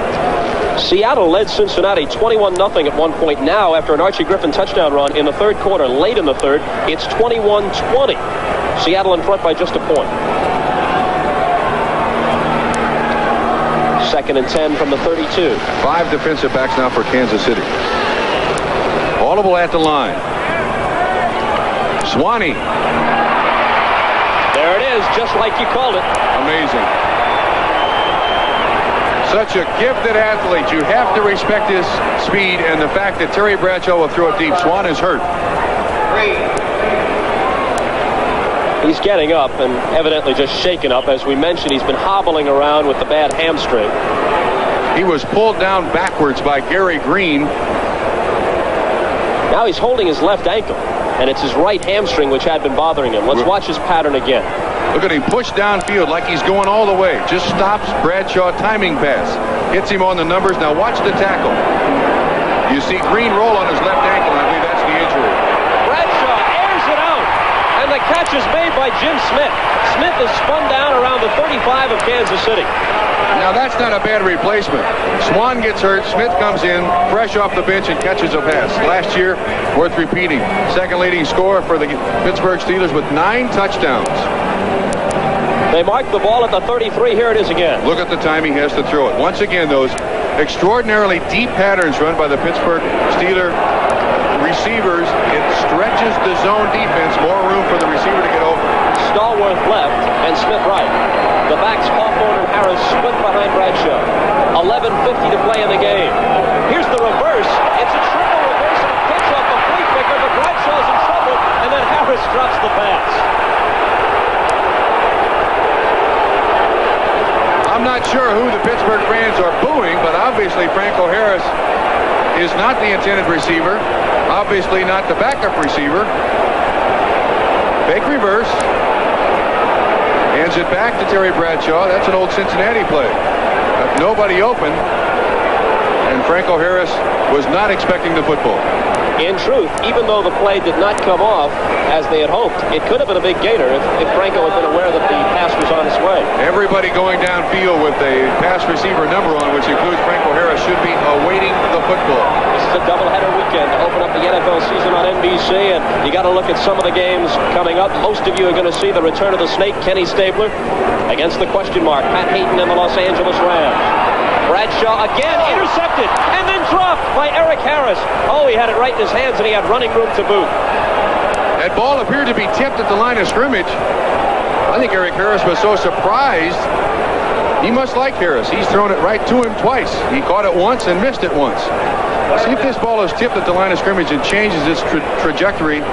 No, I guess not. But look at Harris. I think he's so surprised. Wow. Baltimore, New England, they have a wild one going. It's 29-21 Colts now. They're about midway through the fourth quarter. As I mentioned, Seattle 21 and Cincinnati 20. Cardinals were trailing 20-zip. Now it's 27 against Miami. The word on Lynn Swann from the sideline, a twisted ankle. We don't know if he will return.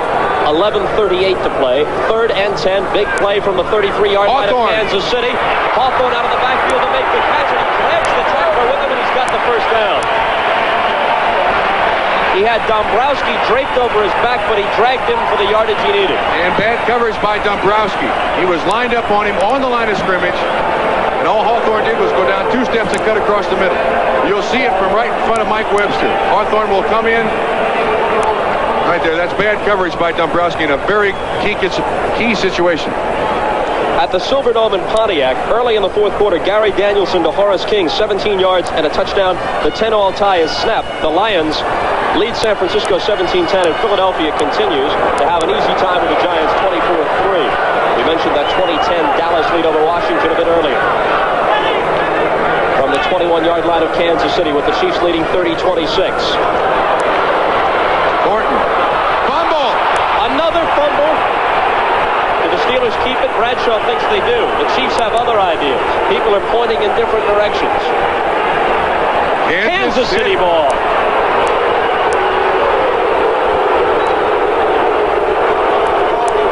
Fumbles, 4 lost on the day. Sidney Thornton had not seen action for quite some time, and the first time he handles it, he coughs it up. The expressions of Bradshaw and Knoll tell the story. The Chiefs dodge a bullet, they take it back with 10:36 remaining. We come back here in the fourth quarter at Three River Stadium in Pittsburgh. Bob Costas along with Bob Trumpy. We had mentioned that giveaway takeaway table for Kansas City, how it has been so instrumental in the past for them in big victories, and of course how it's so uncharacteristic for the Steelers to give the ball up this often, but this is what we've seen here. You got it right. 7 fumbles, 4 lost, and an interception. You can't expect to win a football game under those circumstances. But they still might. They trail it only 30-26. Joe Delaney carried, the rookie, shaken up on the play. Jack Lambert really drilled him a shot. See what's going on with the Cowboys and the Redskins. Raphael Septien from 24 yards out. They've got 8:47 to play fourth quarter. Dallas 23, Washington 10. Whoops, San Francisco comes right back. Joe Montana to Freddie Solomon, 21 yards and a touchdown. They're tied at 17 midway through the fourth quarter at the Silverdome, and they're attending now to Joe Delaney.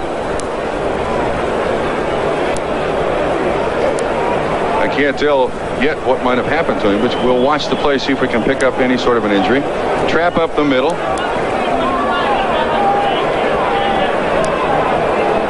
Well, I don't know.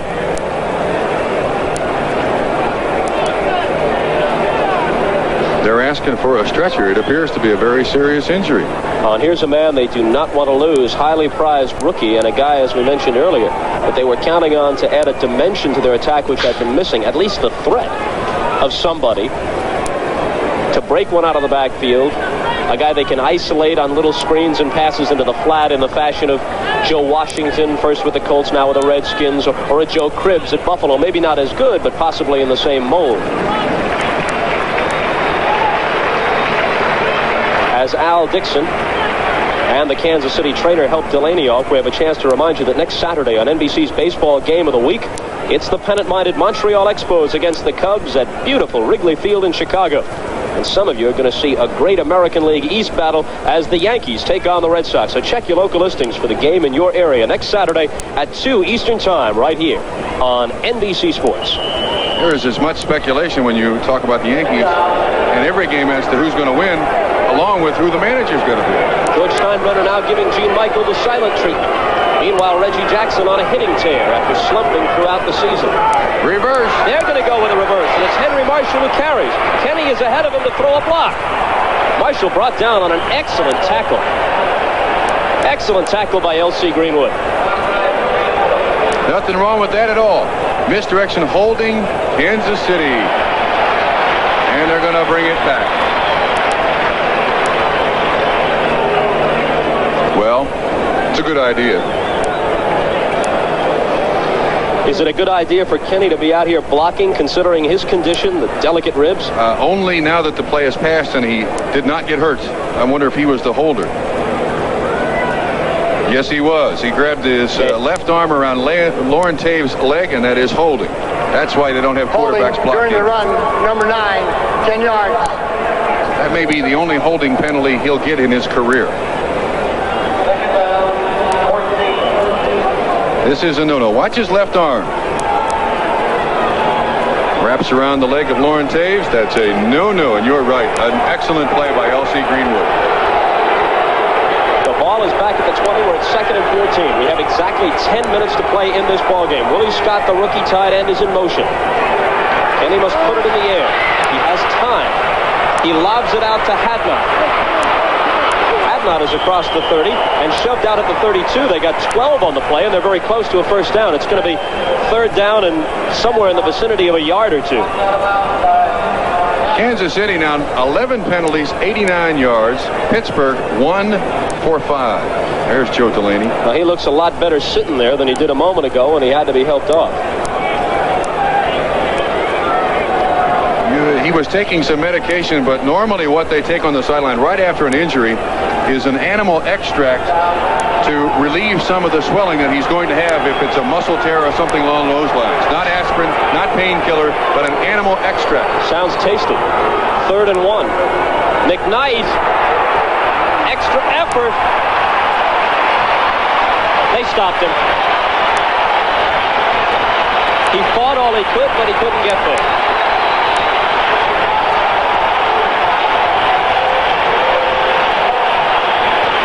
Not often that a tire like that is appropriate at a Steeler football game, but this early in the season, it's nice to see. Okay. Pittsburgh has beaten Kansas City 7 straight times, including 21-16 here late last year. But the Chiefs lead it 30-26. 9:34 remaining. Bob Grupp to punt. Anderson and Smith are the deep men. They're standing at the Pittsburgh 30, under no pressure at all. Good Grupp punt. sends one spiraling out of there. Smith all the way back to the 15-yard line. Jim Smith, 20, 25, and down. Billy Jackson made the tackle. For Grupp, a 51-yard punt. For Smith, a 10-yard return. Here's where we stand. 9:14 left. It's Steeler ball. They trail by 4. Kind of job that would appeal to you, being the terrible towel? Not today. Maybe in December, yes, but not today. All right, the Steelers have it at their 26-yard line. And Sidney Thornton, who fumbled the last time they had the ball, is out, although this is Franco Harris carrying. Gain of 4. Frank Pollard, a second-year man from Baylor who has not played up until now from scrimmage, is in the ballgame. Where's number 44, 5'10", and 217? He replaces Thornton. Excellent blocking back, and I would think that the Pittsburgh Steelers right now are wondering if they can hang on to the football at all. Anytime they get through the line of scrimmage, you're going to see them be very conservative. And now is when they need a certain amount of reckless abandon. They're down by 4 points, 8:45 left. They got to turn on the afterburners right now. Smith wide right. Stallworth is in a slot. Bradshaw.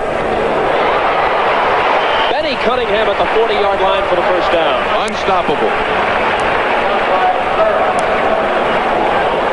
Benny went down 12 yards, turned around, faced Terry Bradshaw at 6'5" and 260 pounds. Obviously, there's going to be a slight cushion between he and the strong safety. That's an unstoppable pass. Stallworth wide left, Smith wide right. Tight end Cunningham is on the left side. The backs, Pollard and Harris, are split behind Bradshaw. From just across the 40 on first down, Terry drops, throws. Again, he threads the needle. And Cunningham sheds tacklers before being belted down. A perfect pass, an excellent reception. They are in Kansas City territory. The clock is running with 7:45 left, a gain of 17. And Bob, he forced that pass in there. Cunningham is well covered, but he makes a great catch, and you see the strength of this man. Watch this. He forces it in there. One guy tries to knock him down. Burris.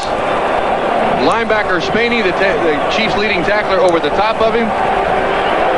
He is at times bionic. From the 41-yard line now of Kansas City. 7:20 showing as Bradshaw takes the snap, ignores the backs, drops straight back, airs out the bomb. Jim Smith. Touchdown! Touchdown, what a play!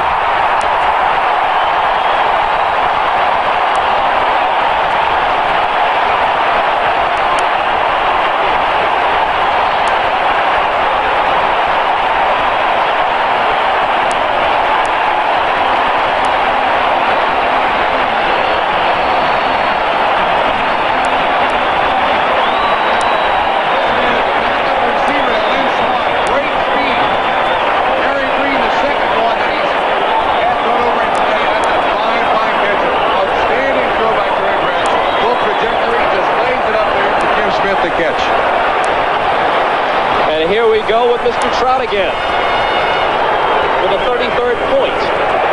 He's got it. So after missing his first two, Dave Trout has hit 3 in a row.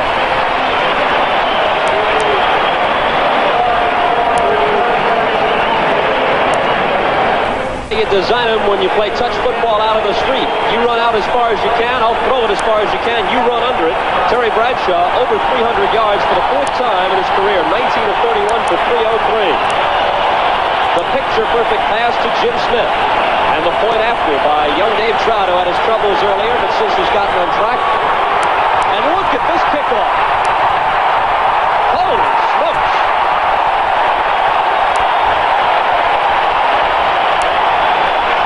They are charged up in Pittsburgh, and that is an understatement.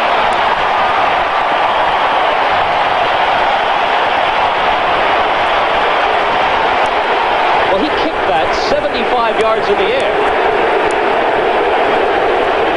Suddenly, Three River Stadium sounds like it did 3 years ago. Yelling defense. The scoring drive, 74 yards, 4 plays, 2 minutes and 2 seconds. Bradshaw to Smith for 41 and 6 points. Now from their own 20-yard line. Still plenty of time. 7:06 left. Chiefs go back to work. Tight end Dixon, 84 in motion. Kenny dropping a throw. Ryan affords him time. Now the protection breaks down. And breaking through is John Banaszak. That's only the second Steelers sack, and really their secondary gets as much credit as anything else because Kenny had time initially and couldn't find anybody. Their second clear sack of the day. Due to a contractual agreement with the NFL, our viewers in Houston and San Francisco will be switching away in a moment. We apologize for that, but stay with NBC and NFL 81 for scores of this and other games later. That's only the second sack by a defensive lineman, and one of them is rather questionable. The other sack by Jack Lambert on the day. They're back at the 10 with 2nd and 20. Kenny has to drop to the goal line. Finds his target. It's Hadnot. Hadnot spinning near the sidelines. Back across the original line of scrimmage and leaving them with 3rd and 8.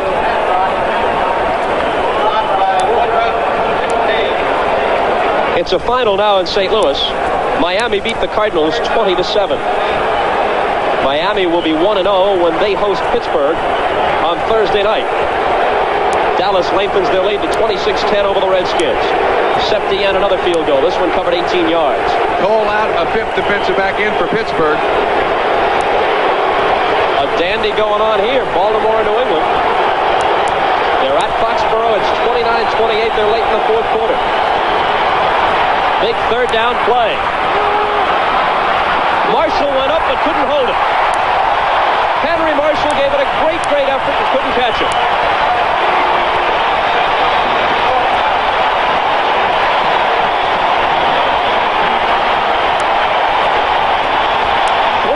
Stadium in Pittsburgh is a madhouse. Bob Costas along with Bob Trumpy. That was not Henry Marshall, that was Carlos Carson with the leaping effort on the last pass from Kenny. They have forced the Chiefs to give it up without a first down.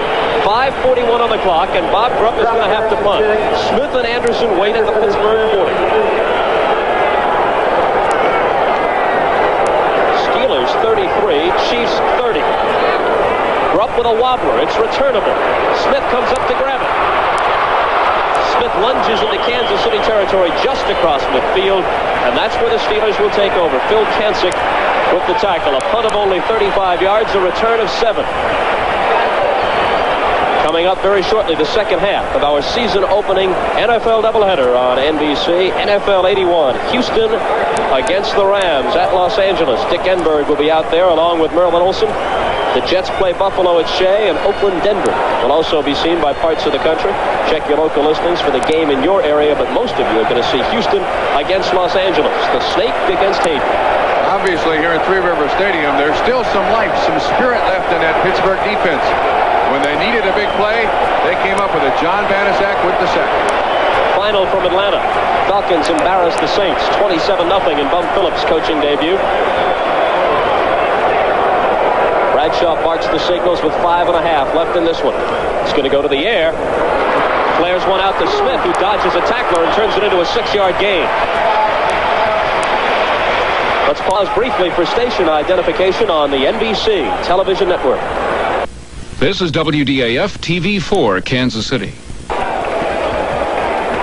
Clock running with 5:10 left. Trump, if I had told you coming over to the stadium this morning as we left the hotel that a combined total of better than 60 points would be scored in this game, would you have bought it? No, I didn't think so. Kansas City has suffered a lack of offense through the preseason, and last year I did not expect Kansas City to score 30 points against Pittsburgh. And because of their Kansas City's lack of offense last year, I would think that Chuck Noll would be very incensed at his team for allowing that many. Of course, the turnovers, 7 fumbles, 4 lost, and an interception are the biggest part of that. Second down and 6, and Franco breaks a tackle and is very close to the first down marker, but shy of it, I think, by about a foot or two. Third and short coming up for Pittsburgh. Phil Simms has hit Leon Perry from 19 yards late in the fourth quarter.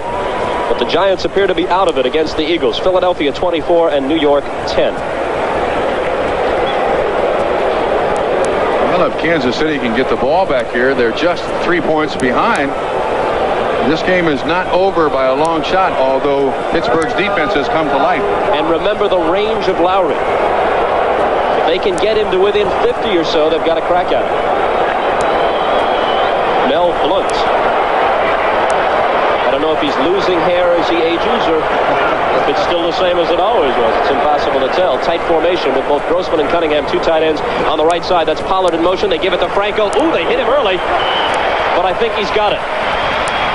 They stopped that play pretty well, but he didn't need much, and I think Franco Harris has it, and he does.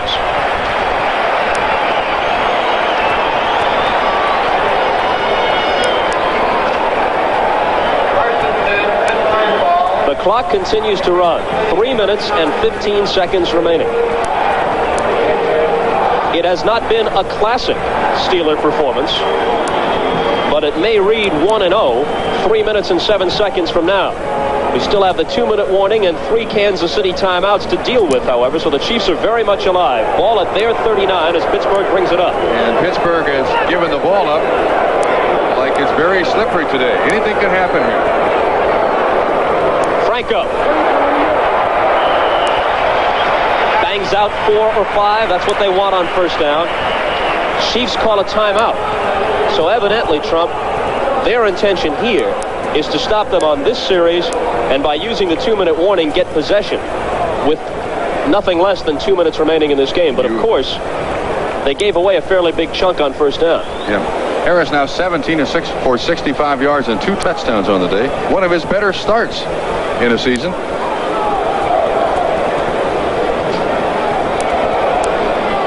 The Steelers have all 3 of their timeouts left, which they are not interested in at the moment. The Chiefs have 2 left. The Chiefs open at home next week against the Tampa Bay Buccaneers, and they have plenty of seats remaining. They got about a 75,000 seat capacity at Arrowhead. So they do not sell out as many games as they once did.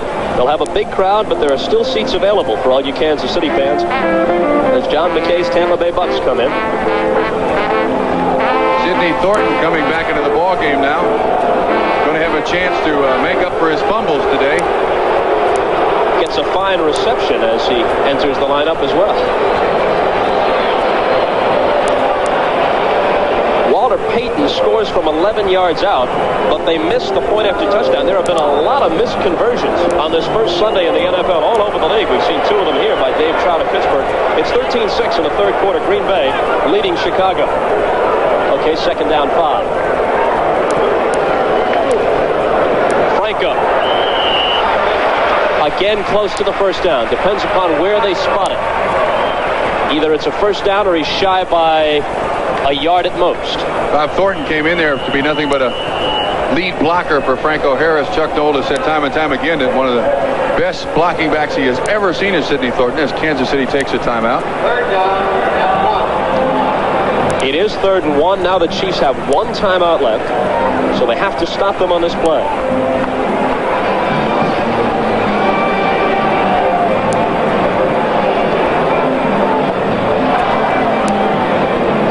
Marv Levy and most of his staff. We have not had that many shots of the Pittsburgh assistants, but perhaps we can pick out George Perlis, who we are told dropped some 70 pounds in weight during the offseason.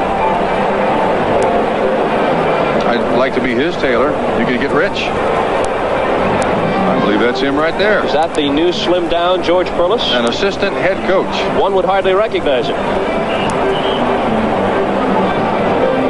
Billy Sims has scored from a yard out late in the fourth quarter for Detroit, and they have jumped in front of San Francisco 24-17. We are told that not much time at all remains in that game. Very late, Detroit 24, San Francisco 17. 2:29 on the clock at Three Rivers.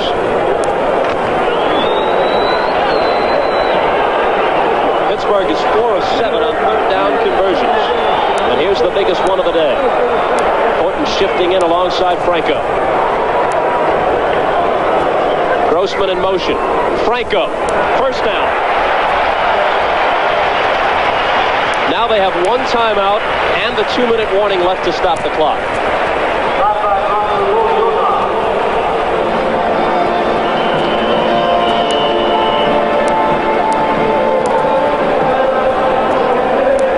They take their last time out, Kansas City does. Well, if Pittsburgh hangs on to the ball, they win. Not a pretty win, but they win.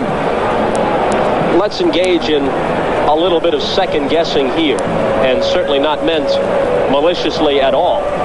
Kansas City still very much in this ball game and a good chance to win it. Would you have taken the first of your 3 timeouts after Franco Harris's first down carry, considering that he got 5 yards on the first down carry? I think I'd take it any time. Okay. And you're going to stop the clock at 2 minutes. Again, you're hoping to play the percentages. Their defense has done reasonably well against the Pittsburgh offense all day.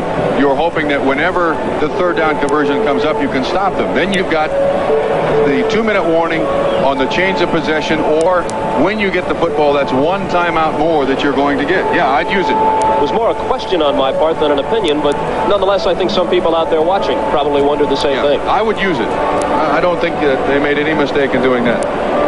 I don't think Kansas City has anything to hang their head about today. Playing Pittsburgh in Three River Stadium to a 33-30 football game, I believe psychologically will lift this football team. There was about a 2-minute chunk in this fourth quarter. Bradshaw had them moving. Some pinpoint passes culminated by the 41-yard bomb to Smith. Then the booming rocket shot kickoff by Trout. Oh, they're in on him, and here's the fumble. Oh, no! Look at this! They may go all the way! Howard may take it all the way! No flags. Touchdown, Kansas City. My goodness, look at Terry Bradshaw hang his head. A blitz by Thomas Howard up the middle. Nobody touched him. That is absolute, utter shock on the face of Terry Bradshaw. Before he could turn to make the handoff, the ball jarred from Bradshaw. And I was starting to say how there was a 2-minute segment in this game where the Steelers got so pumped up that they turned the whole momentum around and apparently won it. And here we see the Chiefs with just one timeout remaining. It was first down for Pittsburgh. Their situation appeared hopeless. All the Steelers had to do was protect the ball, but Howard shot through. He picks it up and will get the official distance on the return in just a moment. Let's give credit to the coaching staff of the Kansas City Chiefs. They did not give up on the sideline. With just over 2 minutes to go, they come with a blitz in that situation. 72 yards on the fumble recovery and return. And boy, I admire those Kansas City coaches. I mean, they've done an excellent job today.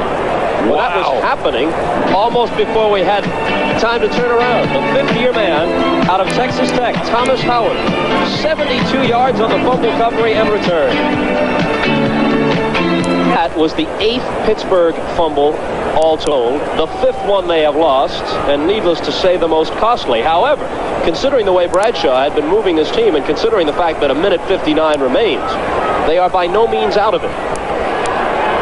Lowry can force them to score a touchdown to win it by hitting this, which he does. So the pad is now 4 points for Kansas City, 37-33, and let's watch an astounding play again. I think you'll see Terry Bradshaw nonchalantly turn around. Nothing wrong. I'm not saying it's anything wrong, but look at that's. I think that's Manu Maliuna. Frank Manu Maliuna. Nobody touched him. Howard with outstanding speed. I'd put him against any wide receiver there is in the game today. Barbaro with a good tackle, 72 yards. And I disagree. This football game's over. I've been on a football field where something like that shocking has happened.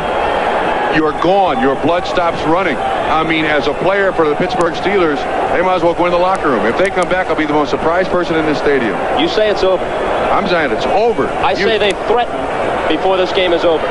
Maybe they win it, but I say they threaten for sure. In a matter of 30 seconds, Bob, you can't come back as an offensive player in this situation. I don't care how gifted a team you are. I mean, you stop sweating. You start wondering what's going on. You start thinking about what the coach is going to say in the films. Okay, hands on hips. It's over. I hate to say that and be the broadcaster of doom, but you have no idea what that can do to you as a player. Anderson on a relatively short kickoff by Nick Lowry. Anderson trying to get outside. A flag flies, and Anderson is shoved out as he crosses the 30. They have a minute 54 and all 3 of their timeouts left. How'd they get 4? You mean 3? I said they have a minute 54 on the clock and all 3 of their timeouts. Okay, fine. Okay. Holding. Pittsburgh.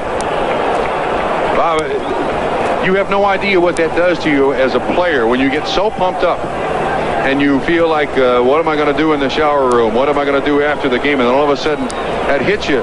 It's a car wreck. During the run back, number 61, 10 yards, first down. Tyrone McGriff. Jim Tunney tacks on some more bad news. Chuck Noll in the midst of a nightmare. To make matters worse, Lynn Swann limped off into the locker room just moments ago. That injured ankle rules him out for the rest of the day. Cunningham goes in a slot right. Stallworth is wide to the left. Smith is wide to the right. They start from inside their own 15-yard line. Bradshaw swings it out of the backfield to Franco Harris. Stutter step across the 20. Lunges to the 24-yard line. It's very close to a first down. Stop by Barbaro. They may make me eat my words here, Bob. Well, they needed that play because they were so deep in their own territory. They needed that just for breathing room. Bradshaw, again, there you see the time, minute and a half. Terry out of the pocket, incomplete, that'll stop the clock. Benny Cunningham, the target.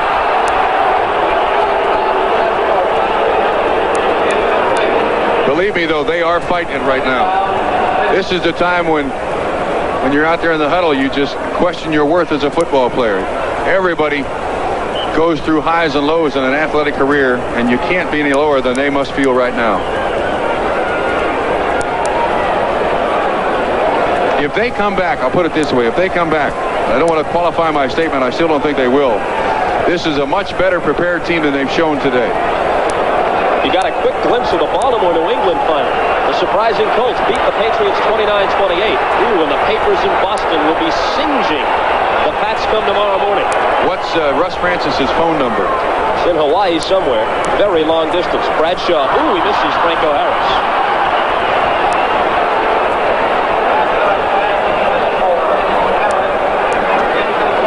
Third and 10 coming up from the 24. A minute 24 on the clock.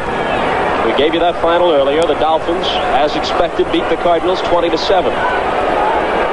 Cincinnati, after trailing 21-0, leads 27-21 in the fourth against the Seahawks. And this will make it a pleasant week for you on your talk show in Cincinnati. Thank you very much, sir. Giants lose to the Eagles. That's 11-0 for Dick Vermeil against the Giants as the Eagle head coach. Dallas continues to lead in the fourth at Washington.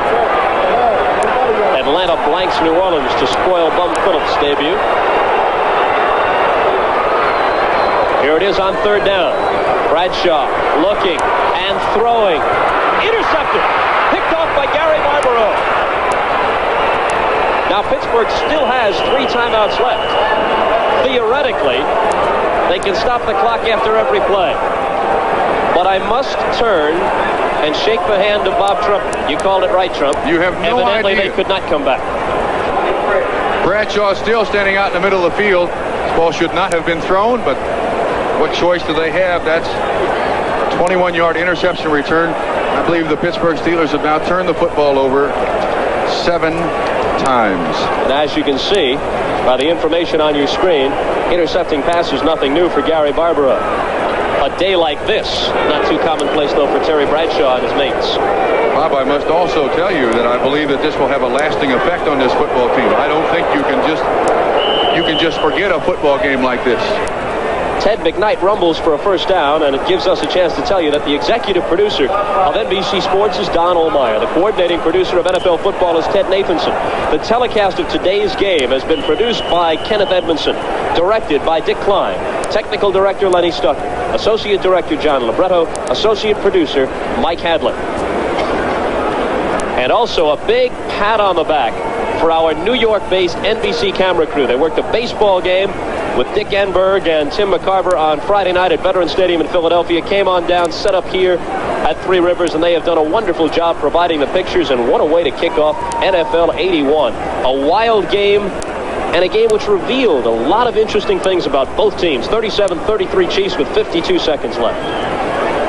Bob, this is a no-no in this business, but I'm going to direct our cameraman to shoot me Terry Bradshaw on the left 27-yard line. On his helmet,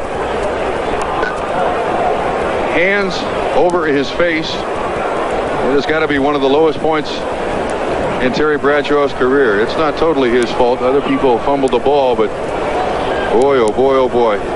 So much of this season rides on the shoulders of Terry Bradshaw, and in the offseason, having not become a television star, he was saying, I'm ready. I'm going to lead this team to the Super Bowl again. We'll show you. That's a very inauspicious beginning. Steelers have 2 timeouts left. McKnight carries, and Pittsburgh will use one of those timeouts right now. Or will they? This is the time when you do not want to be a head football coach in the NFL. What do you say? I wouldn't want to be around when Chuck Noll says it, whatever it may be. Now the Rams have jumped out to an early lead, 7-zip on the Oilers. As soon as this game is over, most of you will see the Los Angeles-Houston game. We will shift right to it. With Dick Enberg and Father Murphy, I understand. That is correct. One Merlin Olsen. Well, the Steelers eventually used that timeout. Now they have 1 remaining. It's 2nd down and 6. The ball is at the 7. And 28 ticks on the clock separate the Kansas City Chiefs from a miracle victory. When I say a miracle victory, only in the way it ended. It isn't a miracle that they were in the game. They played well enough to win throughout. Well, Kansas City fumbled. I mean, Pittsburgh fumbled on a handoff. Why can't Kansas City? And all those people who are now out there on the freeways heading home, and I mean, this place emptied about a minute and a half ago. They're going to be rushing back in there if it happens. Stranger, that's why they put points on the end of that football. Look what they've got here, though, Trump. They've got a guy back just in case there should be a fumble, playing center field. Smart move. Kenny just falls on the ball. How many people in this country would, after the first game of the season, have sounded like fools if they said Pittsburgh would be 0-1 after this game and Kansas City 1-0? This will snap, barring yet another amazing occurrence, a 7-game Steeler winning streak over the Chiefs. Is there not some irony in this? May I remind you of a play back in, what was it, 72 or 73, from that day forward, called the Immaculate Reception. Franco. Against the Oakland Raiders. That's the way it started. Strange things happen in this football game. Boy, talk about riding a roller coaster of emotions. You saw Terry Bradshaw so pumped after he hit Jim Smith with that perfect touchdown bomb, and the crowd reacting as the defense came alive, and then just moments later into the ultimate football valley as they give the game away. The Steelers have no timeouts left. That was a third down play, but time's going to run out on them. That'll be a great plane ride back to Kansas City. And Bob, great now, plane ride. with a record of 0-1 as a happy Marv Levy goes off, his team is 1-0 as they prepare to host Tampa Bay on Sunday at Arrowhead. But the Steelers have to take this very difficult to accept defeat and an 0-1 record down to Miami and turn around and play Thursday night. 300 yards. He threw 2 touchdown passes. Franco Harris ran for a couple of scores, but they fall short. 37-33. Kansas City wins it as Thomas Howard scoops up a fumble and runs 72 miraculous yards for the game-winning touchdown. Don't forget, another exciting NFL doubleheader next Sunday. Most of you will see the Houston Oilers and the Cleveland Browns, or the Patriots and the Eagles. Now stay tuned for the second half of Week 1. Most of you will see the Oilers and Rams right after these messages from your local stations. For Bob Trumpy, I'm Bob Costas. So long from Pittsburgh. A promotional fee has been paid to NBC by United Airlines. United serves more of this land than any other airline. That's what Friendly Skies are all about. This has been a presentation of NBC Sports, the leader in innovative sports television.